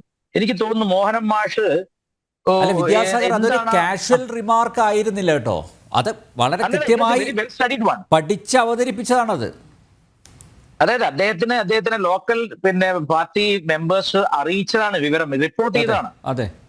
എന്നിട്ട് ഗോവിന്ദ മാഷോട് ചോദിക്കട്ടെ, ഇങ്ങനെ പോയാൽ എന്താ ഗോവിന്ദ മാഷ അവസ്ഥ എന്ന്. നമ്മളെ അപ്പം ഗോവിന്ദ മാഷ ആയിരിക്കും അവിടെ ഇരിക്കുന്നത്. അപ്പൊ അദ്ദേഹത്തോട് ചോദിക്കണം, ഇങ്ങനെയൊക്കെ പോയാൽ എന്താ അവസ്ഥ? അപ്പം he was really concerned about this. അതായത് മോഹൻ മാഷ് പ്രസംഗം ഞാൻ കേട്ടു, അദ്ദേഹം വളരെ കൺസേൺഡ് ആണ്. ഇതൊരു വർഗീയ കൂട്ടായ്മയാണ്, ഇത് വലിയ അപകടം ചെയ്യും, ജമാഅത്തെ ഇസ്ലാമിയാണ് ഇതിന്റെ പിന്നിൽ എന്ന് വരെ അദ്ദേഹം പറഞ്ഞില്ലേ? അപ്പോൾ ഞാൻ പറയുന്നത്, നമ്മൾ മനസ്സിലാക്കേണ്ടത് ബാംഗ്ലാദേശിലെ അധികാരം മാറുകയും പിന്നെ അവിടുത്തെ അവാമി ലീഗ് പോവുകയും യൂനിസ് വരികയും ചെയ്തതിന് ശേഷമല്ലേ MEC7ന്റെ വാർത്തകൾ പുറത്തു വരുന്നത്. അപ്പൊ അതിൽ വലിയ സാങ്കത്യമുണ്ട്. നമ്മൾ വിചാരിക്കുന്ന പോലല്ല ആഗോള ഇസ്ലാം ഒരു ബ്രദർഹുഡ് ആണെന്നാണ് അവർ പറയുന്നത്. അപ്പൊ തീർച്ചയായിട്ടും എന്തോ ഒരു വലിയ മുന്നൊരുക്കമാണ് ജമാഅത്തെ ഇസ്ലാമി. അവിടെയും ജമാഅത്തെ ഇസ്ലാമിയാണ് ഈ ഹിന്ദു കൂട്ടക്കൊലയുടെ വംശഹത്യയുടെ പിന്നിൽ പ്രവർത്തിക്കുന്ന മേധാശക്തി. ഇവിടെയും അവർ തന്നെയാണ്. അപ്പൊ ഈ രണ്ടുപേരുടെ, അതായത് അച്ഛൻ ഒന്നാകുമ്പോൾ കുട്ടികളിൽ ആ ജീൻ കടക്കുമല്ലോ. അപ്പൊ MEC7നെ പറ്റി ഒരു അന്വേഷണം എന്ന് പറയുന്നത് കേന്ദ്ര സർക്കാർ നടത്തും, തീർച്ചയായിട്ടും നടത്തുന്നുണ്ടാവാം, ഓൾറെഡി നടത്തുന്നുണ്ടാവാം. പക്ഷേ നമ്മൾ വിചാരിക്കുന്ന ഒരു അന്വേഷണം എന്ന് പറഞ്ഞാൽ പ്രഖ്യാപിച്ച ശേഷമൊന്നും അല്ല പല അന്വേഷണം നടക്കുക. അന്വേഷണം ഓൾറെഡി കേന്ദ്ര സർക്കാർ തുടങ്ങി കഴിഞ്ഞിട്ടുണ്ടാവും. ആ ഏജൻസീസ് വെറുതെ ഇരുന്ന് ഉറങ്ങുമൊന്നുമല്ല. അവര് തീർച്ചയായിട്ടും രാജ്യസുരക്ഷയ്ക്ക് വിഘാതമായത് എന്തും അന്വേഷിക്കും. പക്ഷേ നമുക്കറിയേണ്ടത് നമുക്കറിയേണ്ടത് ഇവിടെ ഒരു ആഭ്യന്തര മന്ത്രി ഉണ്ടല്ലോ, നമ്മുടെ ഭാഗ്യവശാൽ അത് മുഖ്യമന്ത്രിയും കൂടെയാണെന്ന് തോന്നുന്നല്ലേ അദ്ദേഹം? അതെ. അപ്പൊ അദ്ദേഹത്തിന് ഒരു വാക്ക് മൊഴിഞ്ഞാൽ മുത്തുകൊഴിയുന്നില്ല. അദ്ദേഹത്തോട് ഒരു പ്രസ്താവന ഇറക്കാൻ സമയമായില്ലേ? തന്റെ പാർട്ടിയുടെ ഏറ്റവും പ്രധാനപ്പെട്ട ഒരു നേതാവ്, പിന്നെ ശാന്തിക്ക് അവാർഡ് കിട്ടിയ നമ്മുടെ മോഹൻ മാഷയാണ് നമ്മുടെ പിന്നെ കുറെ എന്തും ചെയ്തത്, ഓർമ്മയില്ലേ? ചന്ദ്രശേഖരന്റെ കൊലപാതകത്തിൽ. അപ്പൊ മോഹൻ മാഷയുടെ പാസ്റ്റിലും ഇതുപോലെയുള്ള കറകൾ, രക്തക്കറകളുണ്ട്, സംശയത്തിന്റെ കറകളുണ്ട്. ആ മോഹനൻ മാഷ് ഇങ്ങനെ പറയണമെങ്കിൽ അത് ഗുരുതരമാണ്. അപ്പൊ മോഹനൻ മാഷേക്കാൾ വലിയ ഏതോ ഒരു ശക്തി, അതായത് പിന്നെ ശാരീരികമായി ആക്രമിക്കാൻ കഴിവുള്ള ശക്തി ഇതിൽ ഇൻവോൾവ് ആണ്. എന്റെ പോയിന്റ് ഇതാണ്, ബാംഗ്ലാദേശിലെ അധികാരമാറ്റവും ആഗോളതലത്തിൽ ഇസ്ലാം മതം പലയിടങ്ങളിലും നടത്തി വരുന്ന ഭീകരവാദത്തിന്റെ ഏറ്റവും രൂക്ഷമായ ഒരവസ്ഥ നമ്മുടെ അയൽവാസികളായ ബാംഗ്ലാദേശികൾ നടത്തുന്നുണ്ട്. കേരളത്തിൽ പെരുമ്പാവൂർ, ആലുവ, ഈരാറ്റുപേട്ട, കോഴിക്കോട്, പാലക്കാട്, കഞ്ചിക്കോട്, അതുപോലെ കോഴിക്കോട്, കണ്ണൂർ, കാസർഗോഡ്, കണ്ണൂർ പ്രത്യേകിച്ച് പറഞ്ഞാൽ എടക്കാട്, ഈ സ്ഥലങ്ങളിലെല്ലാം ബാംഗ്ലാദേശികളുണ്ട്. ഞാൻ വെറുതെ പറയുന്നല്ല, ഈ സ്ഥലങ്ങളെല്ലാം ബാംഗ്ലാദേശികൾ കേരളത്തിന്റെ പിന്നെ അതിഥി തൊഴിലാളികൾ. കഴിഞ്ഞ ദിവസം ഒരാളെ പിടിച്ചല്ലോ, കഴിഞ്ഞ ദിവസം ഒരാളെന്ന് പറഞ്ഞാൽ അതിൽ ഏറ്റവും ശാന്തനായിരിക്കും. കഴിഞ്ഞ ദിവസം ഒരാളെ പിടിച്ചപ്പോൾ ആണ് മനസ്സിലായത് അയാൾ ബംഗ്ലാദേശിയാണെന്ന്. അപ്പൊ അവിടെ ഇവിടെയൊക്കെ പാത്തും പതുങ്ങി ഇരിപ്പുണ്ട്. അതെ, പാത്തുമ്മ ഉണ്ട് ഇവിടെ. ഞാനതാ പറഞ്ഞത്. ഞാൻ പറഞ്ഞല്ലോ, ഈ ബാംഗ്ലാദേശിലെ അധികാരമാറ്റവും ഇവിടെ പെട്ടെന്ന് എക്സസൈസ് കൂട്ടായ്മ ഉണ്ടായത് നിസ്സാരമല്ല. ഇവിടെ ബാംഗ്ലാദേശികൾ ഒരു നല്ല ജനസംഖ്യ, ഒരു മേ ബി ഒരു 10-25,000 പേരെങ്കിലും കേരളത്തിൽ കാണും. ജസ്റ്റ് ഒരു സുമാർ കണക്കാണ്. 10-25,000 പേരെങ്കിലും കേരളത്തിൽ കാണും. ഞാൻ ഒരിക്കല് കോഴിക്കോട് നമ്മുടെ കല്ലുത്താൻ കടവ് പാലത്തിനടുത്തൂടെ വരികയാണ്. രാത്രി ഒരു 10:30 മണിക്ക് വരികയാണ്. അപ്പോ ഒരു മുജാഹിദിന്റെ, സുന്നി അല്ല, പ്രത്യേകം പറയും, എന്തുകൊണ്ട് സുന്നി എതിർത്തു എന്നുള്ള ഉത്തരം പറയുന്നത്, സുന്നി അല്ല, മുജാഹിദിന്റെ ഒരു പൂശാൻ താടിക്കാരൻ അവിടെ നിന്നുകൊണ്ട് ഒരു 20ഓളം മുസ്ലിങ്ങളോ ഹിന്ദുക്കളോ എന്നറിയില്ല, അതിഥി തൊഴിലാളികളെ, ബാംഗ്ലാദേശികളോ ബംഗാളികളോ, ലക്ഷണം കൊണ്ട് ബംഗാളികളാണ്, ബാംഗ്ലാദേശികളാണ്, അവരോട് ഈ ഇസ്ലാമിന്റെ അധ്യാപനങ്ങൾ പറഞ്ഞു കൊടുക്കണം. റോഡ് സൈഡിൽ നിന്നിട്ടാണ്, അവരുടെ സെറ്റിൽമെന്റ് അപ്പുറത്തുണ്ട്, അതിന്റെ അടുത്ത്. അപ്പൊ ഞാനിങ്ങനെ കുറച്ചു നേരം വണ്ടി നിർത്തി ഞങ്ങൾ ഇങ്ങനെ കുറച്ച് ദൂരം മാറി ഇത് നോക്കിയപ്പോ ദാവ പ്രവർത്തനമാണ്. എത്ര മണിക്ക്? രാത്രി 10:30 മണിക്ക്. എന്നാൽ മതപ്രചരണം അതിഥി തൊഴിലാളികൾക്കിടയിൽ വ്യാപകമാണ്. ബംഗാളിൽ നിന്ന് ഹിന്ദുവായി വണ്ടി കയറിയവൻ പോലും പേര് മാറ്റാതെ ഇന്ന് ഇസ്ലാമാണ്. ഇതൊക്കെ ശ്രദ്ധിക്കേണ്ട വിഷയമാണ്. ഞാനിങ്ങനെ ചലഞ്ചി മാതിരി ഈ വെബിന്റെ ഉള്ളിൽ ഇതൊക്കെ മനസ്സിലാക്കുന്നു. പക്ഷെ ഇവിടുത്തെ രാഷ്ട്രീയക്കാർക്ക് മനസ്സിലാവുന്നില്ല, അല്ലെങ്കിൽ മനസ്സിലാവുന്നില്ല എന്ന് നടിക്കുന്നു. ഞാൻ പറഞ്ഞതിനർത്ഥം ഈ അതിഥി തൊഴിലാളികളെ അതെ നടിക്കുകയാണ്. അതായത് കേരളത്തിൽ ബാംഗ്ലാദേശികൾ ഉണ്ടെന്നും ബാംഗ്ലാദേശികളുടെ അക്രമഭാവം പുറത്തു വരാനിരിക്കുന്നതേ ഉള്ളൂ എന്നും നാം മനസ്സിലാക്കിക്കൊള്ളണം. ഈ കഴിഞ്ഞ ദിവസം ഒരാൾ എന്നോട് പറഞ്ഞു, അവർ വീടിന്റെ പണിക്ക്, വീടിന് മുമ്പിലത്തെ ഈ ടൈൽ വിരിക്കുന്ന പണിക്ക് വന്നവർ മുഴുവൻ ബാംഗ്ലാദേശികളാണെന്ന് പറഞ്ഞു. അപ്പോൾ ഈ ബാംഗ്ലാദേശികൾക്ക് ഇത്രയധികം ആക്സസ് കേരളത്തിൽ അതിഥി തൊഴിലാളികളാണ്, അവർ ഓമന പുത്രന്മാരാണെന്നൊക്കെ നമ്മുടെ മുഖ്യമന്ത്രി പറഞ്ഞിരുന്നല്ലോ. അപ്പോ CPM-ന്റെ ഔദ്യോഗിക നയപ്രകാരം ബാംഗ്ലാദേശികളും ജമാഅത്തെ ഇസ്ലാമി ഒന്നും തൊട്ടുകൂടാൻ പറ്റാത്തവരല്ല. പക്ഷെ ഇപ്പോൾ മോഹനൻ മാഷ് പറഞ്ഞതിന്റെ അർത്ഥം അവിടെ എന്തോ കാര്യമായ ഒരു റിഫ്റ്റ് ഇവർ തമ്മിൽ ഉണ്ടായിട്ടുണ്ടാവാം, അല്ലെങ്കിൽ എന്തോ ഒരു വലിയൊരു ദുസ്സൂചന ഇത് കൊടുക്കുന്നുണ്ടാവാം. അതുകൊണ്ട് നമ്മൾ ശ്രദ്ധിക്കേണ്ടത്, വാട്ട് വി നീഡ് ഇസ്, നമ്മുടെ സ്പെഷ്യൽ ബ്രാഞ്ച് എന്ത് ചെയ്യുകയായിരുന്നു, അവരുടെ അന്വേഷണം എന്ത് കണ്ടെത്തി, കേരളത്തിൽ ബാംഗ്ലാദേശികൾ എത്രയുണ്ട്, ഈ ബാംഗ്ലാദേശികളെ കൃത്യമായി മതബോധനം നൽകി ഉറപ്പിച്ച് നിർത്തിയിരിക്കുന്നത് ഒരു വലിയ അറ്റാക്കിനായിരിക്കുമോ? ഇത്തരം കാര്യങ്ങളെ പറ്റിയാണ് ഞാൻ ആശങ്കപ്പെടുന്നത്. കുഞ്ഞാലിക്കുട്ടിക്ക് ലേശം വയറ് കുറയുന്നതിൽ എനിക്കൊരു വിരോധമില്ല. അതെ അതെ, യെസ്. എന്തായാലും വിദ്യാസാഗർ, നമുക്ക് ഇതിനെ പറ്റിയ ആള് കോഴിക്കോട് തന്നെ ഇരിക്കുന്ന സുഭാഷ് ബാബു സാറുണ്ട്. സാറിനറിയാലോ? അല്ല, സാറിന് കൃത്യമായിട്ട് അറിയാൻ പറ്റും. സാറ് റിട്ടയർ ചെയ്തെങ്കിൽ ഇതിനെക്കുറിച്ചൊക്കെ വളരെ സൂക്ഷ്മമായി നിരീക്ഷിക്കുന്ന ആളാണ് സുഭാഷ് ബാബു സാർ. എന്തായാലും വിദ്യാസാഗർ പറഞ്ഞതുപോലെ ഇതിനകം തന്നെ സ്പെഷ്യൽ ബ്രാഞ്ച് റിപ്പോർട്ട് കൊടുത്തിട്ടുണ്ടാവില്ലേ സാർ? കാരണം അസാധാരണമായ ഒരു കൂട്ടായ്മ അത് ശ്രദ്ധയിൽപ്പെട്ട് കഴിഞ്ഞാൽ സ്വാഭാവികമായിട്ട് റിപ്പോർട്ട് കൊടുക്കേണ്ടതല്ലേ? തീർച്ചയായിട്ടും. കാരണം കേരള പോലീസ് ആക്ടിൽ, പഴയ ആക്ടിൽ 21A അത് പിന്നീട് ചേർത്തതാണ്. കാരണം അത് പ്രധാനമായിട്ടും ഈ RSS ട്രെയിനിങ് നടത്തുന്നു എന്നൊക്കെ പറഞ്ഞിട്ട് പണ്ട് വയലാർ രവി ഹോം മിനിസ്റ്റർ ആയ സമയത്ത് പ്രശ്നങ്ങളൊക്കെ ഉണ്ടാക്കിയിട്ടാണ് ആ 21A എന്ന് പറയുന്ന വകുപ്പ് അതിനകത്ത് പെടുത്തിയത്. പക്ഷെ പുതിയ പോലീസ് ആക്ടിൽ 73ാമത്തെ വകുപ്പിൽ പറയുന്നുണ്ട്, ഏതെങ്കിലും രീതിയിലുള്ള ഫിസിക്കൽ എക്സർസൈസ് ഒരു ഗ്രൂപ്പ് നടത്തുകയാണെങ്കിൽ അതിനകത്ത് പ്രധാനമായിട്ടും ഒരു അറ്റാക്കിനോ അല്ലെങ്കിൽ ഡിഫൻസിനോ ഉള്ള ശാരീരികമായ അഭ്യാസങ്ങൾ ഉൾപ്പെടെ അല്ലെങ്കിൽ ട്രെയിനിങ് ഉൾപ്പെടെയുള്ള എല്ലാ കാര്യങ്ങൾക്കും പെർമിറ്റോട് കൂടിയിട്ട് മാത്രമേ നടത്താൻ പാടുള്ളൂ. അത് പോലീസ് ശ്രദ്ധിക്കുകയും പോലീസ് സബ് ഇൻസ്പെക്ടർക്ക് ഏത് സമയത്തും അവിടെ ആ ക്യാമ്പിലും അല്ലെങ്കിൽ ട്രെയിനിങ് സ്ഥലത്തും പോയി പരിശോധിക്കാനുള്ള അധികാരമുണ്ട്, പരിശോധിച്ചിരിക്കണം എന്നുള്ള നിയമമുണ്ട്. അത് 73ാമത്തെ വകുപ്പിൽ അങ്ങനെ പറയുന്നുണ്ട്. അപ്പൊ അതുകൊണ്ട് പോലീസിനെ സംബന്ധിച്ചിടത്തോളം പോലീസിന് ഇത് അറിഞ്ഞില്ലെന്ന് പറയാൻ പറ്റില്ല. പോലീസ് ഇത് അറിയണം. അത് പലപ്പോഴും അവർ പറഞ്ഞിട്ടുണ്ട് പോലീസ് അന്വേഷിച്ചതിന് ശേഷം പോലീസ് ഞങ്ങള് പെർമിഷൻ ചില സ്ഥലങ്ങളിൽ തന്നിട്ടുണ്ട്. അപ്പൊ എല്ലാ സ്ഥലത്തും കൊടുത്തിട്ടുണ്ടാവും. അത് എവിടെ തുടങ്ങിയാലും വേണം. അല്ലാണ്ട് ഇത് വരണം മലപ്പുറത്ത് തുടങ്ങിക്കഴിഞ്ഞ് അല്ലെങ്കിൽ അത് കഴിഞ്ഞ് വടകര തുടങ്ങി ബാലുശ്ശേരി തുടങ്ങി ഈ സ്ഥലങ്ങളിലൊക്കെ തുടങ്ങിയിട്ടുണ്ടല്ലോ. അങ്ങനെ തുടങ്ങിയ സ്ഥലങ്ങളിൽ എവിടെയായാലും ശരി അത് ഒരു സ്ഥലത്ത് ഇങ്ങനെ ഒരു ട്രെയിനിങ് നടത്തുകയാണെങ്കിൽ പോലീസ് അറിഞ്ഞിരിക്കണം, പോലീസ് ആ സ്ഥലം നിരീക്ഷിച്ചിരിക്കണം എന്നുള്ളത് കൊണ്ട് പോലീസ് അറിയില്ലെന്നും പോലീസ് അന്വേഷിച്ചിട്ടില്ലെന്നും പോലീസ് അതിനെ സംബന്ധിച്ചിട്ട് രേഖകളൊന്നും സൂക്ഷിച്ചിട്ടില്ല എന്ന് പറഞ്ഞത് നിയമരഹിതമായ കാര്യമാണ്, അല്ലെ അവരുടെ ഉത്തരവാദിത്വത്തിന്റെ വീഴ്ചയാണ് എന്ന് പറയാതിരിക്കാൻ തരമില്ല. അപ്പൊ അതുകൊണ്ട് അറിയില്ല എന്നുള്ളത് ഒരിക്കലും അംഗീകരിക്കാൻ പറ്റില്ല. അറിഞ്ഞിരിക്കണം, നിയമപരമായിട്ട് അവരുടെ ബാധ്യതയാണ് എന്നുള്ളത് നമുക്ക് ഈ നിയമത്തിൽ നിന്ന് വളരെ വ്യക്തമായിട്ട് അറിയാം. പിന്നെ ഇങ്ങനെയുള്ള ട്രെയിനിങ് നടക്കുന്ന അവസരത്തിൽ എന്താണ് ഉള്ളത് എന്ന് പറയാം. കാരണം ഇതേമാതിരിയുള്ള സംഘങ്ങളിൽ നേരത്തെ ഉണ്ടായ നമ്മളിപ്പോ നേരത്തെ എന്ത് ചെയ്തു കഴിഞ്ഞാൽ ഏത് തീവ്രവാദ സംഘടന ഉണ്ടാകുമ്പോഴും ആദ്യം എന്താ ചെയ്യുന്നതെന്ന് പറഞ്ഞാൽ പൊതുജനങ്ങളെ ആകർഷിക്കാൻ ഉതകുന്ന വിമർശനങ്ങളില്ലാത്ത മതനിരപേക്ഷമായ രീതിയിലുള്ള പ്രവർത്തനങ്ങൾ തുടങ്ങുകയും കൂടുതൽ ആളുകളെ അതിലേക്ക് ആകർഷിക്കപ്പെട്ടതിന് ശേഷം അതിൽ നിന്ന് ആളുകളെ തെരഞ്ഞെടുത്ത് പ്രത്യേകമായി ഒരു കുറുസംഘം ഉണ്ടാക്കി ആ കുറുസംഘത്തിനെ ഈ ഇങ്ങനെയുള്ള കാര്യങ്ങൾക്ക് വേണ്ടിയിട്ട് അല്ലെങ്കിൽ തീവ്രവാദം അല്ലെങ്കിൽ മറ്റൊരു വിധ്വംസ പ്രവർത്തനം വേണ്ടി ഉപയോഗിക്കുന്ന ഒരു സ്വഭാവമാണ് നമ്മൾ കണ്ടിട്ടുള്ളത്. അതിപ്പോ NDF ആയാലും ശരി, അതിനു മുമ്പ് സിമി ആയാലും ഏതായാലും ശരി, നമ്മളുടെ ചരിത്രം നോക്കിക്കഴിഞ്ഞാൽ നമുക്ക് കേരളത്തിൽ പ്രത്യേകിച്ച് മനസ്സിലാക്കാൻ കഴിയുന്ന അതാണ്. അപ്പൊ ഇതിലിപ്പോ NDF ഇതുപോലെയായിരുന്നില്ലേ സാർ?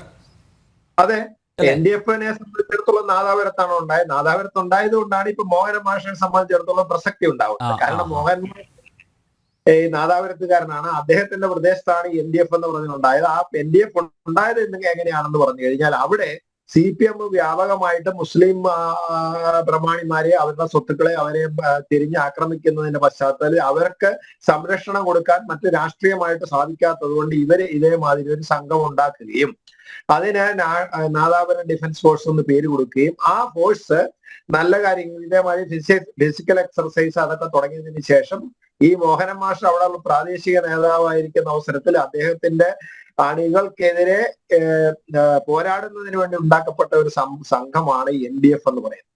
അപ്പം NDF എന്ന് പറയുന്നതിന്റെ ബീജാഭാവം മുതലുള്ള കാര്യങ്ങളും അദ്ദേഹം നേരിട്ട പ്രശ്നങ്ങളും അദ്ദേഹം അവരെ പ്രതിരോധിക്കാൻ അങ്ങോട്ടും ഇങ്ങോട്ടും ചെയ്ത പ്രവർത്തികളൊക്കെ നന്നായിട്ട് അറിയുന്നതും അവരുടെ പ്രവർത്തികൾ ഏതെങ്കിലും ദിശയിൽ പോയി കഴിഞ്ഞാൽ അദ്ദേഹത്തിന് വിവരം കിട്ടുന്ന ഒരു വ്യക്തിയാണെന്ന് എനിക്ക് നേരിട്ടറിയാം. കാരണം ഞാൻ അവിടുത്തെ ഒരുപാട് കേസുകൾ അന്വേഷിച്ചിട്ടുണ്ട്. ഈ മോഹൻ മാഷ് ഉൾപ്പെട്ട കേസുകൾ വരെ ഞാൻ അന്വേഷിച്ചിട്ടുണ്ട്. അപ്പൊ അതുകൊണ്ട് അദ്ദേഹം അങ്ങനെയുള്ള ആശങ്കയുടെ അടിസ്ഥാനത്തിൽ അത് ഈ CPM-ലെ ഏറ്റവും കൂടുതൽ ഇവരുടെ കാര്യങ്ങൾ അറിയാൻ സാധിക്കുന്ന ഒരു വ്യക്തി എന്ന് പറയുന്നത് അദ്ദേഹം തന്നെയാണ്. അപ്പൊ അദ്ദേഹത്തിനെ സംബന്ധിച്ചുള്ള അദ്ദേഹത്തിനുണ്ടായ വിവരത്തിന്റെ അടിസ്ഥാനത്തിലുണ്ടായ ആശങ്കയാണ് അദ്ദേഹത്തിനെ മിക്കവാറും ഇങ്ങനെ ഒരു പ്രസംഗത്തിലേക്ക് നയിച്ചതെന്ന് എനിക്ക് തോന്നുന്നു. അപ്പൊ അത് എന്തായാലും ശരി, ഇത് മുമ്പ് ഇത് തുടങ്ങി കഴിഞ്ഞതിന് ശേഷം ഇതിനകത്ത് ആളുകളെ ആകർഷിച്ചതിന് ശേഷം ഇത് പിന്നെ ഏതെങ്കിലും രീതിയിലുള്ള പോലീസിന്റെ ഇടപെടൽ വരുന്ന ഏതാന്ന് പറഞ്ഞാൽ അറ്റാക്കോ അല്ലെങ്കിൽ ഏതെങ്കിലും രീതിയിലുള്ള ആക്രമണത്തിനോ അല്ലെങ്കിൽ അല്ല പ്രതിരോധത്തിനോ വേണ്ടിയിട്ടുള്ള ട്രെയിനിങ് എന്നാണ് നമ്മുടെ നിയമത്തിൽ പറയുന്നത്. അപ്പോൾ ഇത് അറ്റാക്കിനും അല്ല പ്രതിരോധത്തിനും അല്ല എന്നുള്ള രീതിയിൽ വെറും ശാരീരികമായ ക്ഷമതയ്ക്ക് വേണ്ടിയിട്ടാണ് എക്സർസൈസ് എന്നുള്ള രീതിയിൽ ഇതിനെ വ്യാഖ്യാനിച്ച് മാറ്റി ആളുകളെ ആകർഷിച്ചതിന് ശേഷം അവരെ കൂട്ടായ്മ ചെറിയ ഗ്രൂപ്പ് ഉണ്ടാക്കി ആ ഗ്രൂപ്പില് പറ്റുന്ന ആളുകളെ മാറ്റിക്കൊണ്ടുവന്ന പഴയ ആ സിസ്റ്റത്തിലേക്ക് പോയി കൂടായില്ല എന്നുള്ളത് കൊണ്ടാണ് തീർച്ചയായിട്ടും ആ മുസ്ലിം സംഘടനകൾ തന്നെ ഇതിനെതിരെ ആദ്യം ജാഗരൂകരായതും അവർ അഭിപ്രായ പ്രകടനം നടത്തിയതും. എന്നാൽ ഇതിനെ സംബന്ധിച്ചുള്ള ഇതൊരു കൂട്ടായ്മ എന്ന് പറയുന്നത്, കാരണം ഒരു വിഭാഗത്തിനെ കൂടുതൽ ആളുകളെ മറ്റു വിഭാഗക്കാരൊക്കെ ഉണ്ട്, മറ്റു മതസ്ഥരൊക്കെ ഇതിനകത്ത് കുറെ ആളുകൾ രാഷ്ട്രീയ പാർട്ടികളൊക്കെ ഉണ്ട് ഇതിനകത്ത് വന്നിട്ടുണ്ട്. അപ്പോൾ അവരെയൊക്കെ ചെറുതായിട്ട് ഉൾപ്പെടുത്തിയിട്ടുണ്ടെങ്കിൽ പോലും അതിനകത്ത് പ്രധാനമായിട്ട് ലക്ഷ്യമിടുന്നത് ഏത് വിഭാഗത്തിനെയാണ് എന്നുള്ളത് നമുക്ക് ഏറെക്കുറെ ഇപ്പൊ മനസ്സിലാവും. അതിൽ നിന്ന് മറ്റൊരു രീതിയിലേക്ക് ഇത് മാറ്റപ്പെടാനുള്ള സാഹചര്യം ഉണ്ടാകാൻ അത് മുമ്പത്തെ അനുഭവത്തിൽ നിന്ന് ഉണ്ടാകാം എന്നുള്ളത് കൊണ്ടാണ് ഈ സംഘടനകളൊക്കെ ഇങ്ങനെ ഒരു അഭിപ്രായം പറഞ്ഞത്. ഉണ്ടാകാനുള്ള സാധ്യതയില്ല എന്ന് എനിക്ക് തോന്നുന്നില്ല, ഉണ്ടാകാനുള്ള സാധ്യതയുണ്ട്. ഇപ്പോ ഇത് പരസ്യമായിട്ട് എതിർക്കപ്പെടാത്ത നിയമത്തിന്റെ മുന്നിൽ ന്യായീകരിക്കാവുന്ന ഒരു സംവിധാനമായിട്ട് തുടങ്ങുകയും പരമാവധി മോഹനൻ മാഷും പിൻ പോയിന്റ് ചെയ്ത് പറഞ്ഞല്ലോ. കാരണം PFI-യിൽ പ്രവർത്തിച്ച ചിലരൊക്കെയാണ് ഇതിന്റെ തലപ്പത്തുള്ളത് എന്നുള്ള രീതിയിലുള്ള പരാമർശം അദ്ദേഹത്തിന്റെ ഭാഗത്തു നിന്നുണ്ടായിട്ടുണ്ട്. സ്വാഭാവികമായി അദ്ദേഹം സംശയിച്ചതും അതുകൊണ്ട് തന്നെയാണ്.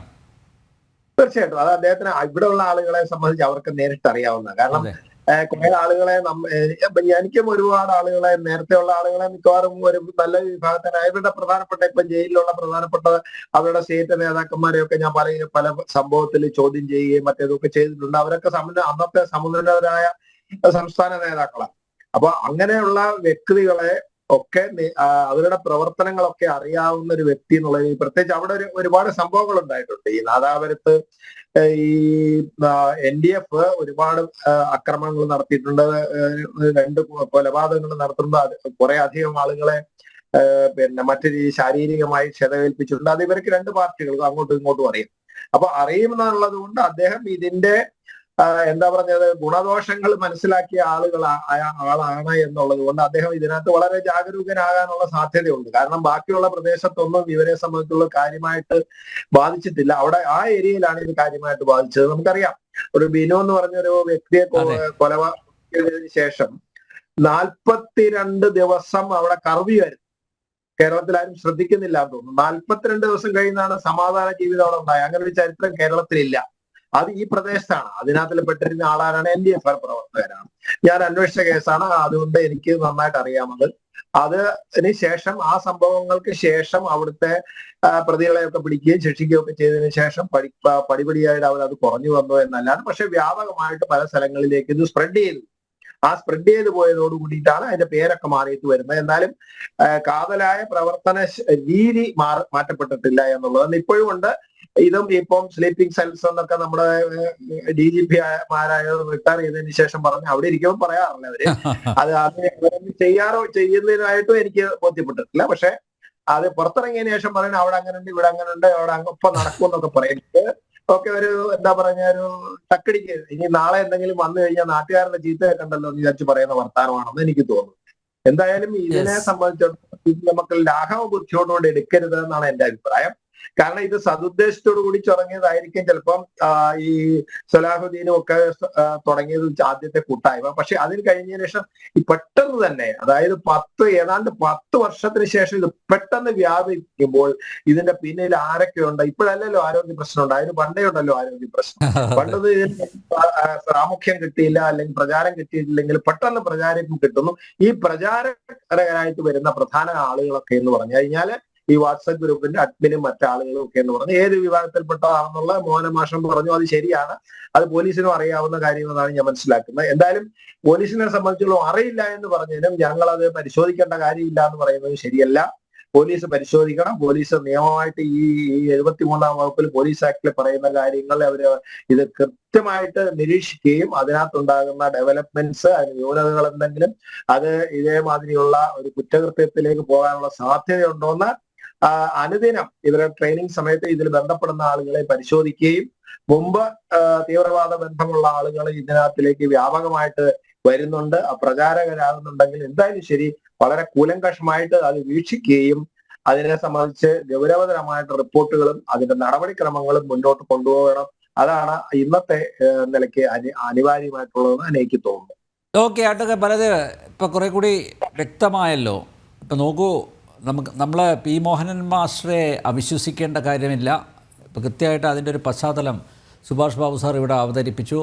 നാദാപുരത്ത് NDF ഉദയം ചെയ്ത നാദാപുരത്തുകാരനാണ് മോഹനൻ മാസ്റ്റർ. അപ്പോൾ മോഹനൻ മാസ്റ്റർക്ക് കൃത്യമായിട്ട് അറിയാം ഇത് എങ്ങനെ ഇത് രൂപം കൊണ്ടു, ഇനി ഇതിൻ്റെ പോക്ക് എങ്ങനെയായിരിക്കും എന്നൊക്കെ കൃത്യമായിട്ട് ധാരണയുള്ളത് കൊണ്ടാണ് അദ്ദേഹം അത് പറഞ്ഞത്. അതൊരു മുന്നറിയിപ്പ് തന്നെയാണ്. പക്ഷേ അതിനു മുമ്പ് നമ്മുടെ ഇൻ്റലിജൻസ് ബ്യൂറോ കൃത്യമായിട്ട് സംസ്ഥാന സർക്കാരിനെ ധരിപ്പിക്കുകയും ചെയ്തിട്ടുണ്ട്. മാത്രമല്ല, വിദ്യാസാഗർ ഗുരുമൂർത്തി പറഞ്ഞ പോലെ ഇതിനെ ഒരു വിശാലമായിട്ടുള്ള ക്യാൻവാസിൽ, വലിയൊരു ക്യാൻവാസിൽ നമ്മൾ നോക്കി കാണണം.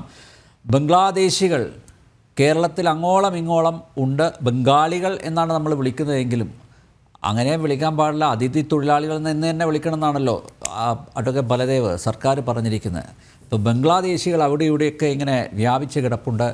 അപ്പോൾ സ്വാഭാവികമായിട്ട് ആ ഒരു തലത്തിൽ കൂടി നിന്നുകൊണ്ട് ചിന്തിക്കേണ്ടതല്ലേ? ഇവിടെ ഈ മെക്സവൻ എന്ന് പറയുന്നത് ഈ അടുത്ത സമയത്താണ് നമ്മളൊക്കെ അറിയാൻ തുടങ്ങി. രാഷ്ട്രീയ പ്രവർത്തനമായിട്ട് പോലും നമ്മൾ വളരെ വൈകിയാണ് അറിയും. വളരെ പെട്ടെന്ന് അവർക്കൊരു പോപ്പുലാരിറ്റി ഉണ്ട്. ആ പോപ്പുലാരിറ്റിക്കുള്ള സംഘടന കൊണ്ടാകുന്നതിന്റെ പിന്നിൽ ചില എതിർപ്പിന്റെ ഘടകങ്ങളുണ്ട്. ആരെയാണോ എതിർക്കുന്നത് അവർ പെട്ടെന്ന് വളരാറുണ്ട്. ചിലർ നശിച്ചു പോകും, ചിലർ പെട്ടെന്ന് വളർന്നു വരാറുണ്ട്. ഇവിടെ ഇപ്പൊ ആയിരക്കണക്കിന് ആൾക്കാർ ശരിയാണ് കടപ്പുറത്തും മറ്റും പല മേഖലകളിലുമായിട്ട് രാവിലെയാണ് പ്രധാനമായിട്ട് ഇവർ എക്സർസൈസിലേക്ക് പോകുന്നത്.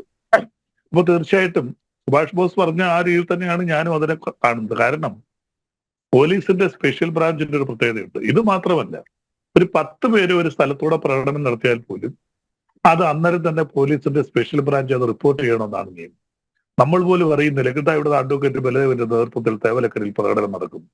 ഇത് സ്പെഷ്യൽ ബ്രാഞ്ച് റിപ്പോർട്ട് ചെയ്യണം. അതിനാണ് സ്പെഷ്യൽ ബ്രാഞ്ച് എന്ന് പറയുന്ന പോലീസുള്ള ഒരു പ്രത്യേക വിങ്. അവർക്ക് അന്വേഷണമൊന്നുമല്ല, ഇങ്ങനെയുള്ള കാര്യങ്ങൾ വളരെ പെട്ടെന്ന് തന്നെ റിപ്പോർട്ട് ചെയ്യാം. റിപ്പോർട്ടിന്റെ പുറത്ത് നടപടി എടുക്കേണ്ടത് ബന്ധപ്പെട്ട അധികാരികളാണ്. തീർച്ചയായിട്ടും ഇങ്ങനെ റിപ്പോർട്ട് കിട്ടിയിട്ടുണ്ടെങ്കിൽ ഗവൺമെന്റ് അതിനെക്കുറിച്ച് അന്വേഷിച്ചിട്ടുണ്ട്. അതിന്റെ റിപ്പോർട്ടൊന്നും എന്റെ കയ്യിലില്ല, നമ്മുടെ ആർക്കും എനിക്ക് അറിയത്തുമില്ല. അന്വേഷിച്ചിട്ടുണ്ടാവും. അന്വേഷിച്ചപ്പോൾ അവർക്ക് കിട്ടിയ റിപ്പോർട്ട് ഇപ്പോൾ പുറത്തു വന്നുകൊണ്ടിരിക്കുന്ന പല റിപ്പോർട്ടും തുടക്കത്തിൽ നമ്മൾ ഈ പറയുന്നത് പോലെ തന്നെ അതൊരു വർഗീയ സംഘടനയുടെ പരിവേഷമൊന്നും അതിന് കാണുന്നില്ല. അതിനല്ലെങ്കിൽ ദേശദ്രോഹ പ്രവർത്തനങ്ങൾ നടത്താനായിട്ട് കാണുന്നില്ല. അവർ ശരിക്കും ശാരീരികമായ എക്സർസൈസുകൾ ചെയ്യുന്നു. 21 മിനിറ്റ് നീണ്ടു നിൽക്കുന്ന എക്സർസൈസ് ആണ് അവർ ചെയ്യുന്നത്. ആ എക്സർസൈസിന് ശേഷം അവർ പിരിഞ്ഞു പോകും. നമുക്കറിയാം ചിലയിടത്ത് അങ്ങനെയല്ല. ചില വർഗീയ സംഘടനകൾ അത് നടത്തുമ്പോൾ അവരുടെ മതപരമായ കാര്യങ്ങൾ അവിടെ പഠിപ്പിക്കാറുണ്ട്. അവരുടെ പ്രത്യേക ഉദ്ദേശം എന്താണോ അവർ തെരഞ്ഞെടുത്തത് പഠിപ്പിക്കാറുണ്ട്. ഇവിടെ അങ്ങനെയൊന്നുമില്ല. ഇവിടെ അവരുടെ ശാരീരിക എക്സർസൈസ് 21 മിനിറ്റ് കഴിയുന്നു. അവർ പിറ്റേന്ന് കൂടേണ്ട സമയം കഴിഞ്ഞ് പിരിയുകയാണ്. അതിനുശേഷം അവരവിടെ പ്രസംഗങ്ങളോ മതപരമായ ഉദ്ദീപനങ്ങളോ നടത്തത്തില്ല. അതിന്റെ കാരണം ഞാൻ നേരത്തെ പറഞ്ഞ സ്ത്രീകൾ ബലദേവ് ഒന്നിടപെട്ടോട്ടെ. ആ പ്രത്യക്ഷത്തിൽ ഇപ്പോൾ നമ്മൾ കാണുന്നത് അങ്ങനെയാണ്. ഈ 7 ഇനം വ്യായാമ മുറകൾ നടത്തുന്നു എന്നുള്ളതാണ്. പക്ഷേ വാട്സപ്പ് ഗ്രൂപ്പുകളുണ്ട് കേട്ടോ ബലദേവ്. ആ വാട്സപ്പ് ഗ്രൂപ്പുകളിൽ ആരൊക്കെയാണ് അംഗങ്ങൾ അതും കൃത്യമായിട്ട് മോഹന മാഷ് പറഞ്ഞിട്ടുണ്ട്. ആ വാട്സപ്പ് ഗ്രൂപ്പിലെ അഡ്മിന്മാർ നേരത്തെ PFIയിൽ പ്രവർത്തിച്ചവരാണ് എന്ന് അദ്ദേഹം കൃത്യമായിട്ട് പറഞ്ഞിട്ടുണ്ട്. ഇപ്പോൾ ഒരു പൊതുസ്ഥലത്ത് ഇപ്പോൾ എല്ലാ മതങ്ങളിൽപ്പെട്ടവരും ഉണ്ട്. നമ്മൾ കാണുമ്പോൾ അങ്ങനെയാണ്, തെറ്റൊന്നും പറയാൻ പറ്റില്ല. പക്ഷേ കുറേ വാട്സപ്പ് ഗ്രൂപ്പുകൾ ഇതുമായി ബന്ധപ്പെട്ട് പ്രവർത്തിക്കുന്നുണ്ട്. അവിടെയാണ് അപകടം പതിയിരിക്കുന്നത്. അല്ല, ഞാനത് പറഞ്ഞോട്ടെ, നേരത്തെ ഇന്ന പാർട്ടിക്കാരനാണെന്നുള്ളത് നമുക്ക് ആ ആംഗിളിൽ കാണാൻ പറ്റും. ഇപ്പൊ BJPയുടെ ഏറ്റവും വലിയ വക്താവായിരുന്നു സാധ്യത ഇപ്പൊ കോൺഗ്രസിൽ നിൽക്കുന്നു. ഇപ്പൊ അദ്ദേഹത്തിന് ഞങ്ങൾ കാണുന്ന കോൺഗ്രസ്സുകാരനായിട്ടാണ്. അല്ല, അതുപോലെയല്ലല്ലോ PFIയിൽ പ്രവർത്തിച്ച ഒരാൾ ഇങ്ങനെയൊരു കൂട്ടായ്മയുടെ വാട്സാപ്പ് ഗ്രൂപ്പിൻ്റെ അഡ്മിനായിട്ട് പ്രവർത്തിക്കുമ്പോൾ അത് നമ്മൾ ആ ഒരു ലാഘവത്തോടെ കണ്ടാൽ മതിയോ? അദ്ദേഹം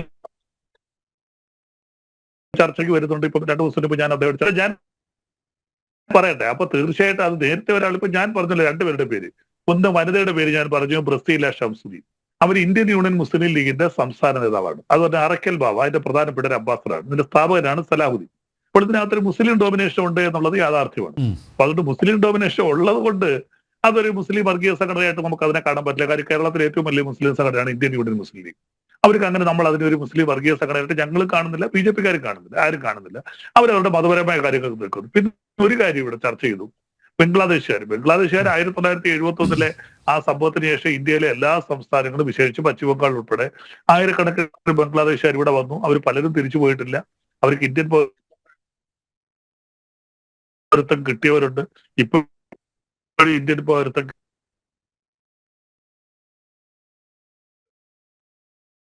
കിട്ടാത്തവരുണ്ട്. ഇതൊന്നുമില്ലാതെ അനാഥരായി നിൽക്കുന്നവരുണ്ട്. അവരെല്ലാരും ഇപ്പോൾ ബംഗ്ലാദേശിലെ സംഭവം നമുക്കറിയാം, ദൗർഭാഗ്യകരമാണ്. ഈ അടുത്ത സമയത്ത് ഉണ്ടായ സംഭവങ്ങൾ നമുക്ക് അംഗീകരിക്കാൻ സാങ്കേതിക പ്രശ്നങ്ങൾ താങ്കൾ പറയുന്നത് കൃത്യമായിട്ട് കേൾക്കുന്നില്ല. ഞാൻ തിരിച്ചു വരാം. അഡ്വക്കേറ്റ് ബലദേവ് പറയാം, തുടരാം. ഞാൻ പറഞ്ഞത് ഇതിനകത്ത് തീർച്ചയായിട്ടും സുഭാഷ് ബാബു സാർ പറഞ്ഞതുപോലെ പരിപൂർണമായിട്ട് അതിനെ യോജിക്കുകയാണ്. കാരണം അവർക്ക് തീവ്രവാദ പ്രവർത്തനങ്ങളുണ്ടോ ഇല്ലെന്ന് അന്വേഷിക്കണം. ഒന്ന്, പോലീസ് തീർച്ചയായിട്ടും റിപ്പോർട്ട് ചെയ്തിട്ടുണ്ടാവും. പോലീസിന്റെ അനുമതി ഇല്ലാതെ മാസ് ഡ്രില്ലിങ്ങുകളോ എന്നൊരു പ്രകടനമോ യാതൊന്നും നടത്താൻ കേരളത്തിൽ ഒരു നിയമം അനുവദിക്കുന്നില്ല. പോലീസിന്റെ അനുവാദം വേണം. അതുപോലെ തന്നെ ചില സ്ഥലങ്ങളിൽ തദ്ദേശ സ്വയംഭരണ സ്ഥാപനങ്ങളുടെ അനുവാദം വേണം. ഇന്ന കാര്യത്തിനാണ് ഈ ഗ്രൗണ്ട് ഉപയോഗിക്കുന്നത് പറയണം. അതെല്ലാം എടുത്തുകൊണ്ട് ഇതൊക്കെ ചെയ്യാൻ പറ്റും. അപ്പൊ ഇതിന്റെയൊക്കെ റിപ്പോർട്ട് വ്യക്തമായിട്ട് ഒരു പക്ഷേ ഗവൺമെന്റിന്റെ മുന്നിലുണ്ടാവും. ഗവൺമെന്റിന്റെ അന്വേഷണത്തിൽ അല്ലെങ്കിൽ സ്പെഷ്യൽ ബ്രാഞ്ച് കൊടുത്തിരിക്കുന്ന റിപ്പോർട്ട് ഇവര് തൽക്കാലം മതപരമായ വിദ്വേഷ പ്രവർത്തനങ്ങൾ നടത്തുന്നില്ല എന്നുള്ള റിപ്പോർട്ടാണ്. എന്റെ ഒരു അനുമാനം ഞാൻ പറയുകയാണ്. അങ്ങനെ ഒരു റിപ്പോർട്ടായിരിക്കണം ഗവൺമെന്റ് കിട്ടിയിരിക്കുന്നത്. എന്തെങ്കിലും വിധ്വംസക പ്രവർത്തനങ്ങൾ നടത്തുന്നുണ്ട് എന്ന് ഗവൺമെന്റിന് റിപ്പോർട്ട് കൊടുക്കേണ്ടത് സ്പെഷ്യൽ ബ്രാഞ്ച് വിങ്ങാണ്. അവരുടെ ഭാഗത്തുനിന്ന് റിപ്പോർട്ട് അങ്ങനെ ഉണ്ടായി കാണത്തില്ല. ഇപ്പൊ തീർച്ചയായും ഇവിടെ നമ്മൾ പറഞ്ഞല്ലോ, കുറെ ചർച്ചകളൊക്കെ നമ്മൾ കണ്ടു. ഇന്നൊരു കുറെ അധികം ഒഴിവുകൾ ഞാനിന്ന് അതുമായിട്ട് സെർച്ച് ചെയ്തു. ആ അഭിമുഖത്തിലൊക്കെ നമുക്ക് കാണാൻ കഴിയുന്നത് താൽക്കാലികമായിട്ട് സുഭാഷ് സാർ പറഞ്ഞതുപോലെ താൽക്കാലികമായിട്ട് ഇതിനകത്തൊരു മതപരിവേഷമോ അല്ലെങ്കിൽ വർഗീയ പരിവേഷമോ അല്ലെങ്കിൽ ദേശവിരുദ്ധ പ്രവർത്തനങ്ങളോ കാണുന്നില്ല. ആ റിപ്പോർട്ടായിരിക്കണം ഒരുപക്ഷെ സ്പെഷ്യൽ ബ്രാഞ്ച് കൊടുത്തത്. ഭാവിയിൽ ഒരുപക്ഷെ ഈ പറഞ്ഞ രീതിയിൽ അതിനകത്തൊരു മുസ്ലിം ഡോമിനേഷൻ ഉണ്ടാകുമ്പോൾ അതൊരു സംഘർഷാത്മകമായ സ്റ്റേജിലേക്ക് മാറുകയും ഇതിൽ നിന്ന് ചില നേരത്തെ പറഞ്ഞ ചില സ്ലീപ്പിംഗ് സെൽസ് ഉണ്ടാവുകയും NDF-ലോ PDF-ലോ ഒക്കെ പ്രവർത്തിച്ചവരൊക്കെ ഇതിനകത്ത് കടന്നുകൂടി അക്രമാസക്തരായി മാറി എന്നൊക്കെ വരാം. അപ്പോൾ ആണല്ലോ നമ്മൾ വീണ്ടും അതിനെക്കുറിച്ച് നിരോധിക്കുകയും അതിനെതിരെ ശക്തമായ നിയമ നടപടിയായിട്ട് ഗവൺമെന്റ് പോവുകയൊക്കെ ചെയ്യുന്നത്. അപ്പൊ അതിന്റെ അന്വേഷണങ്ങൾ വരട്ടെ, വ്യക്തം. ഇതിനെക്കുറിച്ച് നമ്മൾ ചർച്ച തന്നെ തുടങ്ങിയിട്ട് വളരെ കുറച്ച് ദിവസങ്ങളായിട്ട് ശക്തമായ രീതിയിൽ. പക്ഷേ ഈ ഒരു മൗനം അത് എന്നേക്കുമായി അവസാനിപ്പിക്കേണ്ടതല്ലേ? നോക്കൂ, ഇപ്പോൾ ഉത്തരവാദപ്പെട്ടവർ പ്രതികരിച്ചെങ്കിൽ, അതായത് ഞാൻ പറയുന്നത് DGP അല്ലെങ്കിൽ മുഖ്യമന്ത്രി, കാരണം ഇത് കേരളം ചർച്ച ചെയ്യുന്ന ഒരു വിഷയമാണ്, സജീവമായിട്ട് നിൽക്കുകയാണിത്. അപ്പോൾ ഈ കൃത്യമായിട്ട്, അതായത് പോലീസ് അന്വേഷിച്ചു, അല്ലെ സ്പെഷ്യൽ ബ്രാഞ്ചിൻ്റെ റിപ്പോർട്ടുണ്ട്, അല്ലെ ഇൻ്റലിജൻസിൻ്റെ റിപ്പോർട്ടുണ്ട്, അതിൻ്റെ അടിസ്ഥാനത്തിൽ സംശയിക്കുന്നത് പോലെ ഒന്നുമില്ല എന്ന് പറഞ്ഞാൽ അവിടെ തീരില്ലേ ഈ പ്രശ്നം? പിന്നെയും എന്തിനാണ് ഇങ്ങനെ ചർച്ചയ്ക്ക് വഴിമരുന്നിട്ട് കൊടുക്കുന്നത്? സർക്കാർ തന്നെയല്ലേ? ഇതിനകത്ത് നമ്പ്യാർ ഒരുപക്ഷെ അത് കണ്ടു കാണും. മറ്റു 2-3 ചാനലിന്റെ ഒരു ഇൻവെസ്റ്റിഗേഷൻ ഇതിനെ കുറിച്ചുണ്ടായിരുന്നു, ചാനലിന്റെ ഇതുമായിട്ട് ബന്ധപ്പെട്ട്. അതിനകത്ത് ഒരിടത്ത് എന്നെ ഒരാൾ വിളിച്ചതാണ്. അപ്പൊ അന്ന് സത്യം പറയുമ്പോൾ അന്ന് വിളിക്കുമ്പോൾ എനിക്ക് മെക്സോനെ കുറിച്ച് ആദ്യം എന്നെ വിളിക്കുമ്പോൾ വ്യക്തമായിട്ടൊരു ധാരണയില്ലായിരുന്നു. അതിനുശേഷം ഞാൻ പറഞ്ഞു 10 മിനിറ്റ് കഴിയട്ടെ ഞാൻ അതിനെ കുറിച്ച് പറയാം. കാരണം വളരെ കുറച്ച് ദിവസമായുള്ള ഈ സംഭവങ്ങൾ നടന്നിട്ട് ഈ മെക്സോനെ കുറിച്ച് വ്യക്തമായിട്ടുള്ള ധാരണകൾ പിന്നീടാണ് ഉണ്ടാകുന്നത്. ഇപ്പോൾ വന്നിരിക്കുന്ന ധാരണകളും ഗവൺമെന്റ് കിട്ടിയിരിക്കുന്ന റിപ്പോർട്ടുകളും ഇതുമായിട്ട് ബന്ധപ്പെട്ട എന്റെ സുഹൃത്തുക്കളായിട്ടുള്ള പല ഉദ്യോഗസ്ഥരുമായിട്ട് ബന്ധപ്പെട്ട് പോലീസ് ഉദ്യോഗസ്ഥര് കോടതിയിലൊക്കെ വരുന്ന അന്വേഷിച്ചപ്പോൾ അവർക്ക് സ്പെഷ്യൽ ബ്രാഞ്ചുമായി ബന്ധപ്പെട്ട് കിട്ടിയിരിക്കുന്നത് വെറും ഒരു കായികാഭ്യാസങ്ങൾ പഠിപ്പിക്കുന്ന ഒരു സംഘടന എന്നുള്ള മാത്രമാണ് റിപ്പോർട്ട് പോയിരിക്കുന്നത്. ആ റിപ്പോർട്ടാണ് പോയിരിക്കുന്നത്. ആ വ്യക്തം അത് എന്റെ സുഹൃത്തുക്കൾ പറഞ്ഞുള്ള സ്വാഭാവികം പോലീസ് ഡിപ്പാർട്ട്മെന്റുമായി ബന്ധപ്പെട്ട റിപ്പോർട്ട്. അതിനകത്ത് മറ്റു കാര്യങ്ങളുണ്ടോ? ആ റിപ്പോർട്ട് കൊടുത്തിരിക്കുന്നവര് അതിനകത്ത് ഇച്ചിരി വർഗീയത പറഞ്ഞാൽ പോലീസിന്റെ തലപ്പത്ത് നിൽക്കുന്ന ചില ഹിന്ദുക്കൾ ആയിട്ടുള്ള സുഹൃത്തുക്കൾ തന്നെയാണ്. അപ്പൊ അവർ പറഞ്ഞ അങ്ങനെയുള്ള റിപ്പോർട്ട് തന്നെയാണ് ഇങ്ങനെ പോയിരിക്കുന്നതെന്നാണ് അവർക്ക് റിപ്പോർട്ട് ഇതിനെക്കുറിച്ച് അന്വേഷിച്ചത്. ഇന്നലേക്കായിട്ടാണ് അതിനെക്കുറിച്ച് അന്വേഷിച്ചത്. ഇപ്പോൾ ഗവൺമെന്റ് കയ്യിരിക്കുന്ന റിപ്പോർട്ട് അതാണ്. ഇതിനകത്ത് ഇപ്പോൾ അങ്ങനെയുള്ള പ്രവർത്തനങ്ങളൊന്നുമില്ല, ഇതൊരു കായികാഭ്യാസം മാത്രമാണ്. നിരവധി അവർ പറയുന്നത് പല തരത്തിലുള്ള കായികാഭ്യാസങ്ങൾ, യോഗയുണ്ട്, മറ്റു പല നമ്മുടെ ഹിന്ദുക്കളുടെ. മോഹന മാഷക്കെതിരെ കേസ് എടുക്കേണ്ടതല്ലേ? അല്ല, മോഹന മാഷ് എന്ന് പറഞ്ഞ എന്താ അത് നിങ്ങൾ വളച്ചൊടിക്കേണ്ട. നമ്മളൊക്കെ എന്തൊക്കെ പറഞ്ഞു കഴിഞ്ഞാൽ അടുത്ത നിമിഷം കേസാണ്.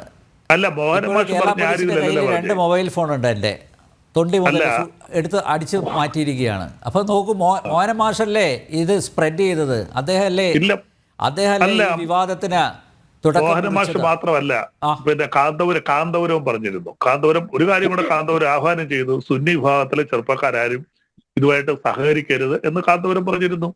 ഇതിനകത്ത് വേറെ ഉദ്ദേശങ്ങളുണ്ട്. കാരണം ആയിക്കോട്ടെ, അല്ല അത് അദ്ദേഹത്തിന് ഞാൻ പറഞ്ഞല്ലോ, ഇതിനകത്ത് രാവിലെ തന്നെ ഈ തട്ടോട്ട സ്ത്രീകളൊക്കെ ഈ ഓപ്പൺ സ്ഥലത്ത് പോയിട്ട് ഇങ്ങനെ ചെയ്യുന്നത് അതിലുള്ള കുണ്ഠിതമാണ് അദ്ദേഹം ഇറക്കിയത്. നമ്പ്യാരുടെ ഒരു അനുഭവം ഞാൻ പറയാം. കാരണം PDP പ്രസ്ഥാനം ഉണ്ടായപ്പം PDP UDF-ന്റെ ഭാഗമാക്കാൻ ഒരു ശ്രമം നടത്തിയിരുന്നു. അതിന് ഞാനും ഞങ്ങളൊക്കെ RSP UDF നിൽക്കുന്ന സമയമാണ്. അന്ന് ഏറ്റവും കൂടുതൽ ഭയന്നത് കോൺഗ്രസ് ഒന്നല്ല, മുസ്ലിം ലീഗ്. മുസ്ലിം ലീഗിന്റെ ഒരു പ്രധാന പേര് ഞാൻ പറയുന്നില്ല, ഒരു പ്രധാനപ്പെട്ട നേതാവാണ് ഞങ്ങളുടെ ഒരു നേതാവായിട്ട് ബന്ധപ്പെടുക, ഞങ്ങൾ അതുമായിട്ട് ബന്ധപ്പെടുക. അന്ന് അവർക്ക് 4 സീറ്റ് കൊടുക്കാന്ന് പറഞ്ഞു UDF നിൽക്കാൻ. അന്ന് 14 സീറ്റ് മധുരി ചോദിച്ചു. അങ്ങനെയാണ് ആ ചർച്ച തെറ്റിപ്പോയത്. ഇപ്പൊ രാഷ്ട്രീയത്തിന് അദ്ദേഹത്തിന്റെ രാഷ്ട്രീയപരമായ മണ്ടത്തരമായിരുന്നു. അന്ന് ആ 4 സീറ്റൊക്കെ വാങ്ങിച്ച MLA മന്ത്രിയൊക്കെ ആയിരുന്നെങ്കിൽ അദ്ദേഹത്തിന് ഇങ്ങനെയുള്ള ഗതിയോടൊന്നും വരത്തില്ലായിരുന്നു. അപ്പൊ അന്ന് അങ്ങനെ ഒരു മുസ്ലിം തീവ്രവാദ സംഘടന വളർന്നാൽ അത് ഏറ്റവും കൂടുതൽ ദ്രോഹം ചെയ്യുന്നത് ഇന്ത്യൻ യൂണിയൻ മുസ്ലിം ലീഗ് പോലെയുള്ള കുഞ്ഞാലിക്കുട്ടിക്ക് പ്രധാനം ചെയ്യുന്ന സംഘടന തന്നെയാണ്. അവരുടെ അണികളാണ് കൂടുതലായിട്ട് അങ്ങോട്ട്, അല്ലാതെ ഹിന്ദുക്കളോ ക്രിസ്ത്യാനിയോ അതിലൊക്കെ ചേരത്തില്ലല്ലോ. തീർച്ചയായിട്ടും മലപ്പുറം കോഴിക്കോട് കേന്ദ്രീകരിച്ച് നിൽക്കുന്ന ഏറ്റവും കൂടുതലായി നിൽക്കുന്ന കുറേയധികം 10-20 MLA ജയിച്ചു വരുന്ന മുസ്ലിം ലീഗിനെയാണ് അത് ഏറ്റവും കൂടുതൽ ബാധിക്കുന്നത്. കാര്യം അവർ തീവ്രവാസം ഇപ്പോൾ തന്നെ അവർ അനുഭവിക്കുന്നുണ്ട്. അവരുടെ അണികൾ പല സ്ഥലത്തും നിങ്ങൾ പറഞ്ഞ പോലെ PDP-യിലോ അല്ലെ SDPI-യിലോ ഒക്കെ ഞങ്ങളുടെയൊക്കെ ഭാഗത്ത് കുറെ അധികം പേര് SDPI-യിലൊക്കെ ചേർന്നിട്ടുണ്ട്. അവരൊക്കെ നേരത്തെ മുസ്ലിം ലീഗുമായിട്ട് ബന്ധപ്പെട്ട് നിന്നവരാ, ചെറുപ്പക്കാരാണ് കൂടുതൽ അങ്ങനെ പോകുന്നത്. അപ്പൊ അതുകൊണ്ട് തീർച്ചയായിട്ടും പല വർഗീയ സംഘടനകളും വളർന്നു വരുമ്പോൾ അത് ബാധിക്കുന്നത് മുഖ്യധാര രാഷ്ട്രീയ പാർട്ടികളെയാണ്, മറ്റുള്ളവരെയല്ല. കാര്യം മുഖ്യധാര രാഷ്ട്രീയ പാർട്ടികൾ സജീവമായിട്ട് പ്രവർത്തിക്കുന്നവരാണ് വർഗീയ സംഘടനകളിലേക്ക് പോകുന്നത്. അല്ല ഒരിക്കലും മറ്റുള്ളവരല്ല, രാഷ്ട്രീയമില്ലാത്തവർ പോകത്തില്ല. കോളേജിൽ പഠിക്കാൻ പോകുന്ന പിള്ളേർ അവർ പഠിച്ച് തൊഴിലൊക്കെ അവരൊക്കെ പുറത്തേക്ക് പോവുകയാണ്. സജീവ രാഷ്ട്രീയമായിട്ട് നിൽക്കുന്നവർക്ക് വിപ്ലവം പോരാൻ തോന്നുമ്പോൾ അവർ ചില വിപ്ലവ പ്രസ്ഥാനങ്ങളിലേക്ക് ചേരും. അത് നമുക്ക് പറയട്ടെ, ദൗർഭാഗ്യം എന്ന് പറയട്ടെ, ഇപ്പോഴത്തെ കാലഘട്ടത്തിൽ ചില വർഗീയ സംഘടനകളാണ്. അപ്പൊ അത് തീർച്ചയായിട്ടും മുഖ്യധാര രാഷ്ട്രീയ പാർട്ടികളെ അങ്ങേയറ്റം ദ്രോഹം ചെയ്യും. അപ്പൊ ഈ മെക്സവൻ എന്ന് പറയുന്ന സംഘടന ഒരു മുസ്ലിം തീവ്രവാദ സംഘടനയാണെങ്കിൽ അത് തുടങ്ങിയത് മലപ്പുറത്താണ്. മലപ്പുറം കേന്ദ്രീകരിച്ച് തുടങ്ങിയാൽ അത് ഏറ്റവും കൂടുതൽ ബാധിക്കുന്ന ഇന്ത്യൻ യൂണിയൻ മുസ്ലിം ലീഗിനെയായിരിക്കും. കാന്തപുരത്തിന്റെ അടിയളവും. കാര്യം അവിടെ ഉള്ള അണികളെല്ലാവർക്കും നഷ്ടപ്പെടും.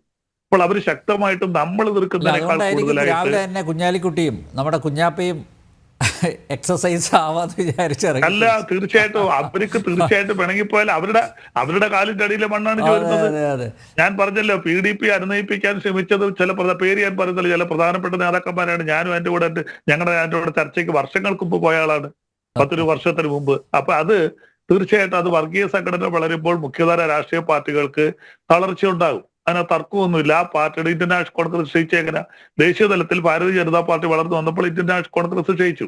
അപ്പൊ എല്ലാ രാഷ്ട്രീയ പാർട്ടികൾക്കും ഇങ്ങനെ അങ്ങനെ ഒരു രീതിയുണ്ട്. മറ്റു പ്രസ്ഥാനങ്ങൾ ഒന്ന് ചീഞ്ഞെങ്കിലേ മറ്റൊന്നിന് വളമാകൂ എന്ന് പറയുന്നത് പോലെ തീർച്ചയായിട്ടും അങ്ങനെ സംഭവിക്കും. അത് ഏറ്റവും കൂടുതൽ ദോഷം ചെയ്യുന്നത് മുസ്ലിം സംഘടനകളെ തന്നെ ആയിരിക്കും, അല്ലാതെ ഹിന്ദു സംഘടനകളെ അല്ല. അതിന് തർക്കമൊന്നുമില്ല. ഓക്കെ വിദ്യാസാഗർ, എന്തായാലും ഞാൻ നേരത്തെ പറഞ്ഞു സ്വാഭാവികം റിപ്പോർട്ട് ഇങ്ങനെയാണ്. നോക്കൂ, മുഖ്യമന്ത്രി പിണറായി വിജയൻ അദ്ദേഹത്തിൻ്റെ മരുമകൻ ഇവരിയ്ക്കുന്ന കാലത്തോളം ഇങ്ങനെയുള്ള റിപ്പോർട്ടല്ലേ സ്പെഷ്യൽ ബ്രാഞ്ച് കൊടുക്കുകയുള്ളൂ, അല്ലേ? നമ്മൾ അതിൽ അത്ഭുതപ്പെടേണ്ടതില്ലല്ലോ. നമുക്ക് ഒരു ചെറിയൊരു തിരുത്തതിൽ പറയാനുണ്ട്. അതായത് പറയൂ. കുഞ്ഞാലിക്കുട്ടി മുസ്ലിം ലീഗ് എന്ന് പറയുന്നത് AP അബൂബക്കർ മുസ്ലിയാരുടെ വിരുദ്ധ ചേരിയിലുള്ള AP അബൂബക്കർ മുസ്ലിയാരുടെ ഗുരുവായിരുന്ന EK അബൂബക്കർ മുസ്ലിയാരുടെ ശിഷ്യന്മാരാണ്. AP EK വിഭാഗങ്ങളാണ്. ഇപ്പൊ മുസ്ലിം ലീഗുള്ളത് EK വിഭാഗമാണ്. EK വിഭാഗത്തുമായിട്ട് സുന്നികൾ, അതായത് നമ്മുടെ താമര സുന്നി, അരിവാൾ സുന്നി എന്നൊക്കെ ചീത്തപ്പേര് കേട്ട സുന്നി, അതായത് കാന്തപുരത്തിന്റെ സുന്നി. ഈ കാന്തപുരത്തിന്റെ സുന്നിക്ക് ഭയങ്കരമായ എതിർപ്പുള്ളതാണ്. പക്ഷേ ഇപ്പോൾ ഞാൻ അടുത്ത കാലത്ത് മനസ്സിലാക്കിയ ഒരു യാഥാർത്ഥ്യം പറയാം, അങ്ങോട്ട് ഷെയർ ചെയ്യാം. ഈ EK സുന്നിയിൽപ്പെട്ട മുസ്ലിം ലീഗിന്റെ വലിയൊരു പക്ഷം നേതാക്കന്മാരും ഇപ്പോൾ പ്രാക്ടീസിങ് മുജാഹിദുകളാണ്. അവർ ഇപ്പോൾ സുന്നികളല്ല, പ്രാക്ടീസിങ് മുജാഹിദുകളാണെന്ന കാര്യം യാഥാർത്ഥ്യമാണ്. അങ്ങേക്ക് ആ നാട്ടിൽ അന്വേഷിച്ചാൽ മനസ്സിലാവും. അപ്പൊ ഇതിന്റെ അർത്ഥം എന്താണ്? സുന്നി വിഭാഗക്കാരെ വെറുതെ എതിർത്തല്ല അത്.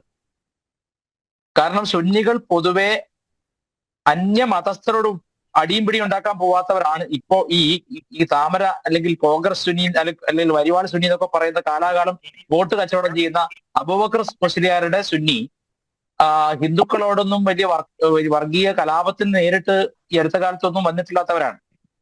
അവർ പൊതുവെ അവരുടെ മതത്തിലെ ചില കാര്യങ്ങളൊക്കെ വിളിച്ചു പറഞ്ഞ് നടക്കുന്ന ആളുകളാണ്. അല്ലാതെ അവർക്ക് യാഥാസ്ഥിക മുസ്ലിങ്ങളാണ് അവർ കൊല്ലാൻ ശ്രമിക്കുന്നത് ഈ ചേകനൂർ മൗലയെ പോലെ ഇസ്ലാമിന്റെ ഉള്ളിൽ നിന്നുള്ള തിരുത്തൽ ശക്തികളെ മാത്രമാണ്.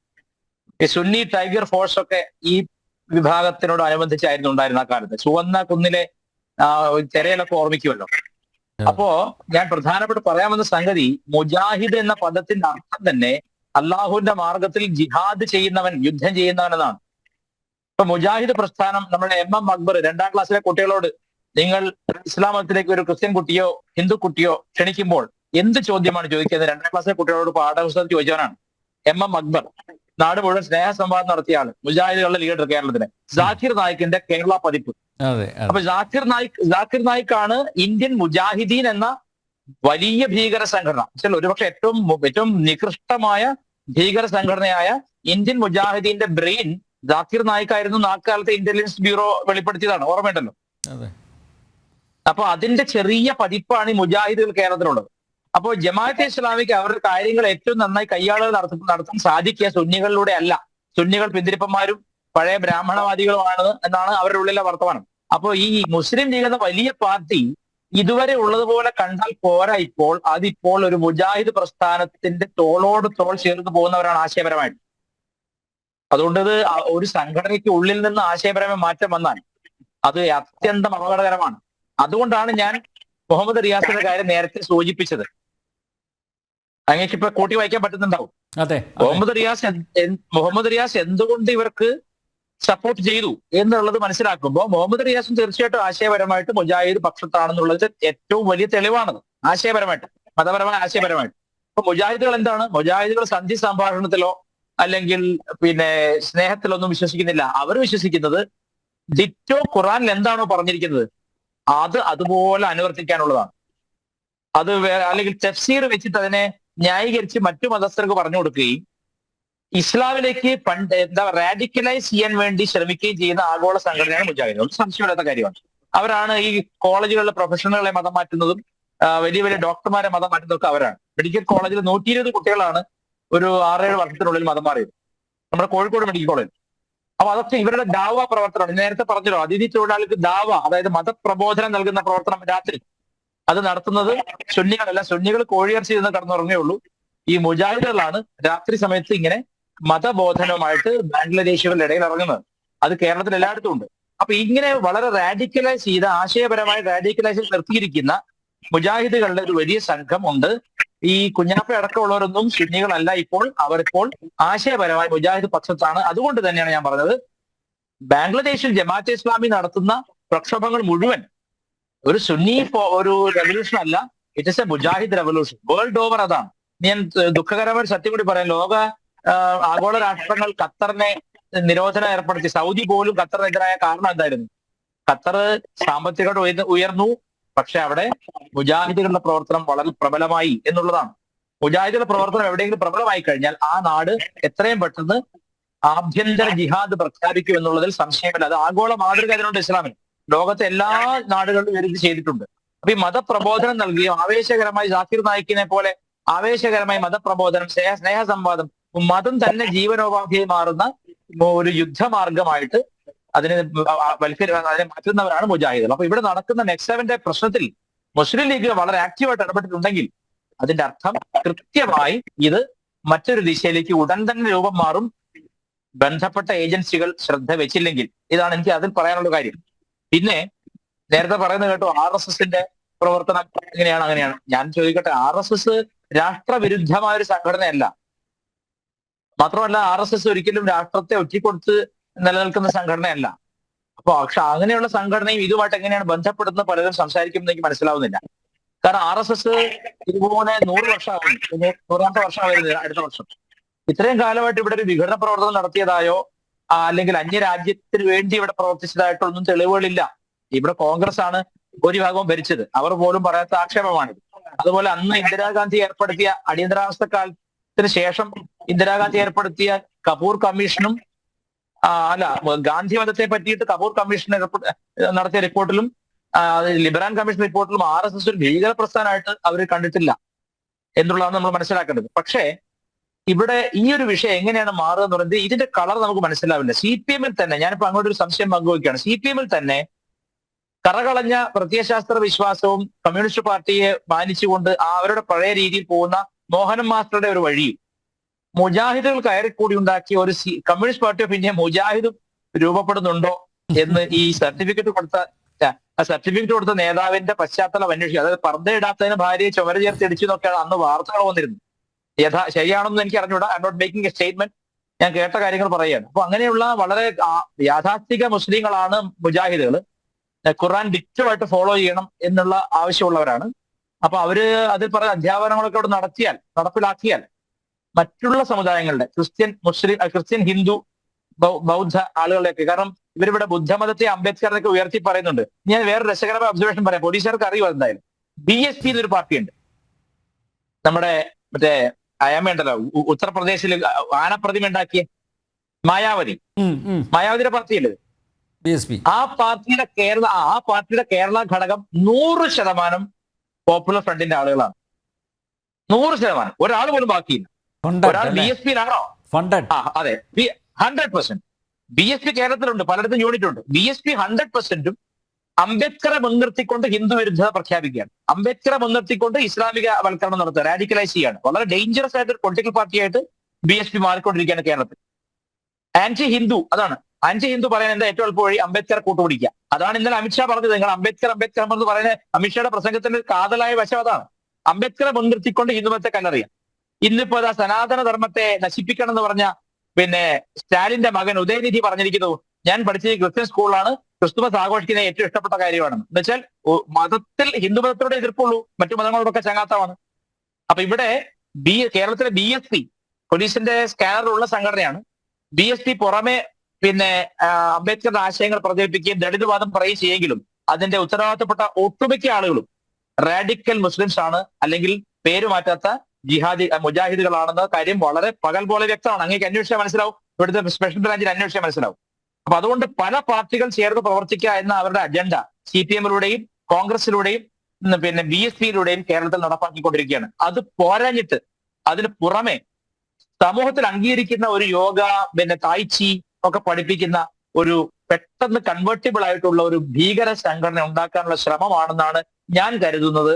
അത് നന്നായി അന്വേഷിക്കണം. ഈ മന്ത്രിമാരുടെ മക്കൾക്ക് പിന്നെ പെണ്ണാലോചിക്കുമ്പോൾ പെണ്ണുവീട്ടുകാരെ പറ്റി അന്വേഷിച്ചാൽ മാത്രം പോരാ, സ്പെഷ്യൽ ബ്രാഞ്ചിൽ നിന്ന് സ്നേഹപൂർവ്വം അറിയിക്കുകയാണ്. അതായിരുന്നു ഒരു കാലത്ത്, കരുണാകരന്റെ കാലത്ത് അങ്ങനെ ഒരു പണി ഉണ്ടായിരുന്നു കേട്ടിട്ടുണ്ട് ഞാൻ. പോലീസുകാർക്ക് നന്നായിട്ട് അറിയാതെ. ഞാൻ പറഞ്ഞത് നമ്മുടെ research and analysis wing, intelligence bureau തുടങ്ങിയിട്ടുള്ള വലിയ വളരെ സമർത്ഥരായ ശക്തികൾക്ക് ഇത് പുറത്തു കൊണ്ടുവരുന്ന കാര്യമേ ഉള്ളൂ. ഇവർക്ക് എന്തായാലും ഇന്റർനാഷണൽ ബന്ധങ്ങളുണ്ട് എന്ന കാര്യത്തിൽ യാതൊരു സംശയവുമില്ല. This is not a simple thing. ഇത് വളരെ ചെറിയൊരു സിലി ഐഡിയ അല്ല, ഇത് വളരെ ആസൂത്രിതമായ പിന്നെ സംഗതിയാണ്. മുസ്ലിം ലീഗും ഈ അടുത്ത കാലത്ത് വളരെ റാഡിക്കലായി ചെയ്യപ്പെട്ടിട്ടുണ്ട്. സുന്നി എന്ന പേരേ ഉള്ളൂ. EK സുന്നി എന്നതിൽ നിന്ന് അവരകന്ന് അവർ തങ്ങളെ പോലും പറ്റിച്ചുകൊണ്ട് മുജാഹിദ് വൽക്കരണം നടത്തി കഴിഞ്ഞ ഒരു സംഘടനയാണ്. അതുകൊണ്ട് പഴയ മുസ്ലിം ലീഗാന്ന് ഓർത്തിട്ട് ആരും പോയിട്ട് തൊടാൻ പോകണ്ട, സംശയിക്കാതിരിക്കുകയും വേണ്ട. കേരളത്തിലെ സ്പെഷ്യൽ ബ്രാഞ്ച് മാത്രമേ ഇതിനെ കായിക പരിശീലനമായിട്ട് കാണുന്നുള്ളൂ, അല്ലെങ്കിൽ ഇതിനെ വ്യായാമ കൂട്ടായ്മയായിട്ട് കാണുന്നുള്ളൂ. കേന്ദ്ര ഏജൻസികൾ വളരെ ഗൗരവത്തോടെ തന്നെയാണ് ഈ വിഷയത്തെ ഏറ്റെടുത്തിരിക്കുന്നത്. ചിലരുമായിട്ടൊക്കെ ഇന്ന് സംസാരിക്കാൻ സാധിച്ചു. ആ രീതിയിലുള്ള റിപ്പോർട്ടുകൾ തന്നെയാണ് കേന്ദ്രത്തിന് നൽകിയിരിക്കുന്നത്. എന്തായാലും ഒരുപക്ഷെ അടുത്ത ദിവസങ്ങളിൽ അതുമായി ബന്ധപ്പെട്ടുള്ള ചില പരാമർശങ്ങൾ കേന്ദ്ര മന്ത്രിമാരുടെ ഭാഗത്തുനിന്ന് ഉണ്ടാവാനുള്ള സാധ്യതയും തള്ളിക്കളയാനാവില്ല. സുഭാഷ് ബാബു സർ, ഈ കൂട്ടായ്മയ്ക്ക് സംശയാസ്പദമായ സ്വഭാവം ഉള്ളതുകൊണ്ട്, ആ ഒരു പശ്ചാത്തലം ഉള്ളതുകൊണ്ട് തൽക്കാലം ഒരു അന്വേഷണം നടത്തി എന്താണ് നിജസ്ഥിതി എന്നറിയുന്നത് വരെ ഇത് തൽക്കാലം തടയാനുള്ള അധികാരം അത് കേരള പോലീസിനില്ലേ? അങ്ങനെയുള്ള വകുപ്പ് വല്ലതുണ്ടോ? അല്ല, അതിലെ ആകെ ഇതിനെ നിയന്ത്രിക്കാനുള്ളത് ഈ 73-ാം വകുപ്പ് പോലീസ് ആക്ട് പ്രകാരമാണ്. ആ വകുപ്പ് പറയുന്നത് രീതിയിലുള്ള അറ്റാക്ക്, അതായത് ആക്രമണത്തിനോ അല്ലെങ്കിൽ ആ ആക്രമണസൂചകമായിട്ടുള്ള ഡിഫെൻസീവ് ടെക്നിക്സുകളോ പഠിക്കുന്നു, അത് ആയുധങ്ങളുമായിട്ട് പഠിക്കുന്നു എന്നുള്ളത് മാത്രമേ പറയുന്നുള്ളൂ. അപ്പൊ അതുകൊണ്ടാണ് ഇതിനകത്തില് ഇത് പൂർണ്ണമായും ശാരീരിക വ്യായാമം പ്രക്രിയയാണ് എന്ന് വരുത്തി തീർക്കുന്നത്. അപ്പൊ ഈ ഇങ്ങനെ വരുത്തി തീർക്കുമ്പം കൂട്ടായ്മകളാണ് പ്രധാനപ്പെട്ടത്. ഇപ്പോഴത്തെ സംബന്ധിച്ച് എന്താന്ന് പറഞ്ഞു കഴിഞ്ഞാൽ, ഇപ്പം PFIയുടെ ആളുകളാണ്, അവരെ സംബന്ധിച്ചുള്ള കൂട്ടായ്മയ്ക്ക് ഒരുപാട് പ്രശ്നങ്ങളുണ്ട്. കാരണം ആദ്യം കുറെ ആളുകളെ അറസ്റ്റ് ചെയ്തു, അത് കഴിഞ്ഞ് സജീവമായിട്ട് ഈ അണ്ടർഗ്രൗണ്ട് വർക്കുകളൊക്കെ ചെയ്തിരിക്കുന്ന സ്ലീപ്പിംഗ് സെല്ലൊക്കെ ഉണ്ടാക്കി പ്രവർത്തിച്ചുകൊണ്ടിരുന്ന പല ആളുകളെ വീണ്ടും അറസ്റ്റ് ചെയ്ത പശ്ചാത്തലത്തിൽ അവരെ സംബന്ധിച്ചിടത്തോളം കൂട്ടായ്മയ്ക്ക് ഒരു പ്രശ്നം ഉണ്ടായിട്ടുണ്ട്. അതിന് വേണ്ടിയിട്ട് ഒരു പരിഹാര മാർഗമായി കൂടായികയില്ല എന്നുള്ളതാണ് പൊതുവെ ഇതിനകത്ത് സംശയം വരുന്നത്. ഇപ്പൊ പല ആളുകളും നമ്മളോടൊക്കെ ചോദിക്കുന്നത് എന്താ അറിയാം, ഇത് മറ്റേതുമാതിരിയൊക്കെ വരില്ലേ എന്ന് ചോദിക്കുമ്പോൾ നമുക്കിപ്പോ വരൂ എന്ന് പറയാൻ പറ്റില്ല. വന്നേക്കാം, വരാനുള്ള സാധ്യതയുണ്ട്. കാരണം മുമ്പൊന്നും ഇത് അല്ല എന്ന് പറഞ്ഞതിന് ശേഷം അവസാനം നമ്മൾ കണ്ടത്, പ്രത്യേകിച്ച് കേരളം തീവ്രവാദത്തിന് വളക്കൂറുള്ള മണ്ണാണ് അല്ലെ, നമുക്ക് ഒരുപാട് മുൻ അനുഭവങ്ങളുണ്ട്. തീർച്ചയായിട്ടും. അതുകൊണ്ട് സ്വാഭാവികമായിട്ട് എല്ലാവർക്കും, അതായത് മിതവാദികളായിട്ടുള്ള ഇസ്ലാം സമൂഹത്തിലുള്ള ആളുകൾക്ക് വരെ ഇതിനകത്ത് സംശയമുണ്ട്, ഇത് അപകടമാണോ അല്ലേ എന്ന്. പിന്നെ ഇതില് സുന്നികൾ പ്രധാനമായിട്ട് എതിർക്കുന്ന സ്ത്രീകളെ പൊതുസ്ഥലത്ത് കൊണ്ടുവന്നിട്ട് ഇങ്ങനെ എക്സസൈസ് ചെയ്യുന്നതാണ് അവരുടെ പ്രധാന എതിർപ്പ്. അതിനോടൊപ്പം തന്നെ ഈ ആശങ്ക അവർക്ക് ഇല്ലാതൊന്നുമില്ല. പല ആളുകളും നമ്മളോട് സംസാരിക്കുമ്പോൾ നമുക്ക് മനസ്സിലാവുന്നത് അങ്ങനെയാണ്. പക്ഷെ അവര് രാഷ്ട്രീയമായിട്ട് ഇതിനകത്ത് പ്രശ്നങ്ങൾ ഉണ്ടാകാതിരിക്കാൻ വേണ്ടി എല്ലാവരും വളരെ ശ്രദ്ധയോട് കൂടിയിട്ട് ഓരോരോ അഭിപ്രായങ്ങൾ അങ്ങോട്ടും ഇങ്ങോട്ടും മാറ്റി പറഞ്ഞുകൊണ്ടിരിക്കുന്നത്. അത് പിന്നെ രാഷ്ട്രീയമാണ്, നമ്മളെ സംബന്ധിച്ച് നോക്കേണ്ട കാര്യം. നമ്മളിപ്പം ഇവിടുത്തെ തീവ്രവാദവും രാജ്യസുരക്ഷയും അല്ലെ നമ്മളെ ബഹുജന സുരക്ഷയാണ് നമ്മളെ സംബന്ധിച്ച് പ്രശ്നമുള്ളത്. അപ്പൊ അതിനെ സംബന്ധിച്ച് അതിലേക്ക് ഇത് പോകുന്നുണ്ടെന്ന് കണ്ടുപിടിക്കാൻ കൂലങ്കഷമായിട്ട് അന്വേഷിക്കാനോ സാധിക്കും. കാരണം ഇതിനകത്ത് ഈ വ്യാപകമായിട്ട് ഇപ്പൊ 10 വർഷത്തിന് ശേഷം ഇത് വലിയ വ്യാപകമായിട്ട് അങ്ങോട്ട് പ്രചരിപ്പിക്കാൻ തുടങ്ങിയ വ്യക്തികൾ ആരെന്ന് കണ്ടുപിടിക്കുന്നതിന് വലിയ ബുദ്ധിമുട്ടുകളൊന്നുമില്ല. ഇതിനകത്ത് തന്നെ വാട്സപ്പ് ഗ്രൂപ്പുകളുണ്ട്. ആ ഗ്രൂപ്പുകളിൽ തന്നെ ഒരു ഗ്രൂപ്പിൽ വരുന്ന ഇപ്പം 1000 ആള് ഒരു ഏരിയയിലുണ്ടെങ്കിൽ 1000 ആളുകളിലെ 10 100 പേർക്ക് വേണ്ടി വേറൊരു ഗ്രൂപ്പ് ഉണ്ടാവും. നമുക്കറിയില്ലത്. ആ ഗ്രൂപ്പ് ഉണ്ടെങ്കിൽ പണ്ട് നമുക്കറിയാം, കേരളത്തിൽ മൊത്തം ഒരു വാട്സപ്പിൽ മെസ്സേജ് കൊടുത്തിട്ട് ഇവിടെ ഒരു ഹർത്താൽ, ബന്ധുമാതിരി ഒരു ഹർത്താൽ നടത്തിയ ചരിത്രം നമുക്കുണ്ട്. അപ്പൊ അതുകൊണ്ട് വാട്സപ്പ് ഗ്രൂപ്പുകൾക്ക് ഇവിടെയൊക്കെ വളരെ വിപ്ലവകരമായ ചില മാറ്റങ്ങൾ അല്ലെങ്കിൽ ചില സമര സന്നാഹങ്ങളൊക്കെ ഉണ്ടാക്കാൻ സാധിച്ചിട്ടുള്ളത് കൊണ്ട് പൊതുവെ എല്ലാവരും ഇത് സംശയത്തോടുകൂടി കാണിക്കും. കാരണം ഇങ്ങനെയുള്ള വാട്സപ്പ് ഗ്രൂപ്പിൽ കൂടാണ് ഇത് പറയുന്നത്. അതിനു വേണ്ടിയിട്ട് ഉതകുന്ന വേറൊരു വാട്സപ്പ് ഗ്രൂപ്പ് ഉണ്ടായി കഴിഞ്ഞാൽ നമ്മൾ കണ്ടുപിടിക്കാൻ കഴിയില്ല. അത് ഇതിന്റെ പേരിലായിരിക്കും ഉണ്ടാക്കുന്നത്. എന്നാൽ തന്നെയും ഇതിന്റെ അങ്ങനെ ഒരു ഗ്രൂപ്പ് ഉണ്ടാക്കി ആ ഗ്രൂപ്പ് വഴി ഇതേമാതിരിയുള്ള പ്രവർത്തനങ്ങൾ ഇവരറിയാതെ നടത്താൻ സാധ്യതയുണ്ട്. പിന്നെ ഇതിൽ പ്രധാനമായിട്ട് എന്താന്ന് പറഞ്ഞാൽ ഇപ്പം NDF ആയാലും ശരി, PFI ആയാലും ശരി, അവരെ സംബന്ധിച്ചിടത്തോളം അതിനകത്ത് സജീവമായിട്ട് താല്പര്യമുള്ള ആളുകളെ അവർ കണ്ടുപിടിച്ചു കഴിഞ്ഞാൽ അവരെ സംബന്ധിച്ച് അവർക്ക് ഏത് രാഷ്ട്രീയ പാർട്ടിയിലും പ്രവർത്തിക്കാം, ഏത് മതത്തിലുള്ള ആളുകളുമായിട്ട് ബന്ധപ്പെടാം. പക്ഷെ അതിന്റെ പൂർണ്ണമായിട്ട് അവരുടെ കൂറും വിധേയത്വവും ഈ പറയുന്ന സംഘടനയിലായിരിക്കണം എന്ന് മാത്രമേ അവർക്ക് നിർദ്ദമുള്ളൂ. അല്ലാതെ അവർക്കിപ്പോ ഒരു കേസ് വന്നു കഴിഞ്ഞാൽ അവര് പ്രതിദാനം ചെയ്യുന്നതായിട്ട് പരസ്യമായി കാണിക്കുന്ന ആ രാഷ്ട്രീയ പാർട്ടികൾ അവർക്ക് സംരക്ഷണത്തിന് വന്ന ചരിത്രമൊക്കെ നമുക്കൊക്കെ അറിയാവുന്ന കാര്യങ്ങളാണ്. അപ്പൊ അതുകൊണ്ട് അവരെ സംബന്ധിച്ചിടത്തോളം എവിടെ പ്രവർത്തിച്ചാലും കൂറും ബാധ്യതയും ഈ പറയുന്ന സംവിധാനങ്ങൾക്കനുസരിച്ചായിരിക്കും. അവരിപ്പോ വ്യായാമ സംഘടനയിൽ പോയാലും ശരി, ഏതെങ്കിലും രാഷ്ട്രീയ സംഘടനയെ അങ്ങനെ പ്രവർത്തിച്ചോളാം തന്നെയാണ് അവർക്ക് അനുവാദം കൊടുത്തിരിക്കുന്നത്. അങ്ങനെ പ്രവർത്തിച്ചാലും പകൽമാന്യന്മാരായിട്ട് രാഷ്ട്രീയക്കാരനും രാത്രിയില് അല്ലെങ്കിൽ ബാക്കിയുള്ള രഹസ്യാത്മക പ്രവർത്തനങ്ങളൊക്കെ ഈ സംഘടനയ്ക്ക് വിധേയത്വപ്പെട്ട് ചെയ്യണം എന്നുള്ളത് മാത്രമേ ഉള്ളൂ. അവരെ സംബന്ധിച്ച് അവർക്ക് നിയന്ത്രണമില്ല. അപ്പൊ അതുകൊണ്ട് ഈ കൂട്ടായ്മകളിൽ നിന്ന് പഴയ ചരിത്രത്തിൽ നിന്ന് നമ്മൾ മനസ്സിലാക്കുന്നത് എന്താ, ഈ കൂട്ടായ്മയിൽ ഉണ്ടായാൽ തന്നെ അതിനുള്ളിൽ നിന്ന് ചില രഹസ്യ സ്വഭാവമുള്ള മറ്റ് ചില വിധ്വംസ പ്രവർത്തനങ്ങളിലേക്ക് ആളുകളെ തെരഞ്ഞെടുത്ത് അവരെ പ്രത്യേകമായിട്ട് ഇതിനു വേണ്ടി വിനിയോഗിക്കുന്ന ഒരു സംവിധാനം പണ്ടുണ്ടായിട്ടുണ്ട്. അത് ഇനിയും ഉണ്ടാകും എന്നുള്ളതാണ് ഇതിനകത്തിലെ സംശയമായ സാഹചര്യം. അതുകൊണ്ട് പോലീസിനെ സംബന്ധിച്ചിടത്തോളം ഇത് ലാഘവ ബുദ്ധിയോടുകൂടി കളയാൻ പറ്റില്ല പോലീസിന്.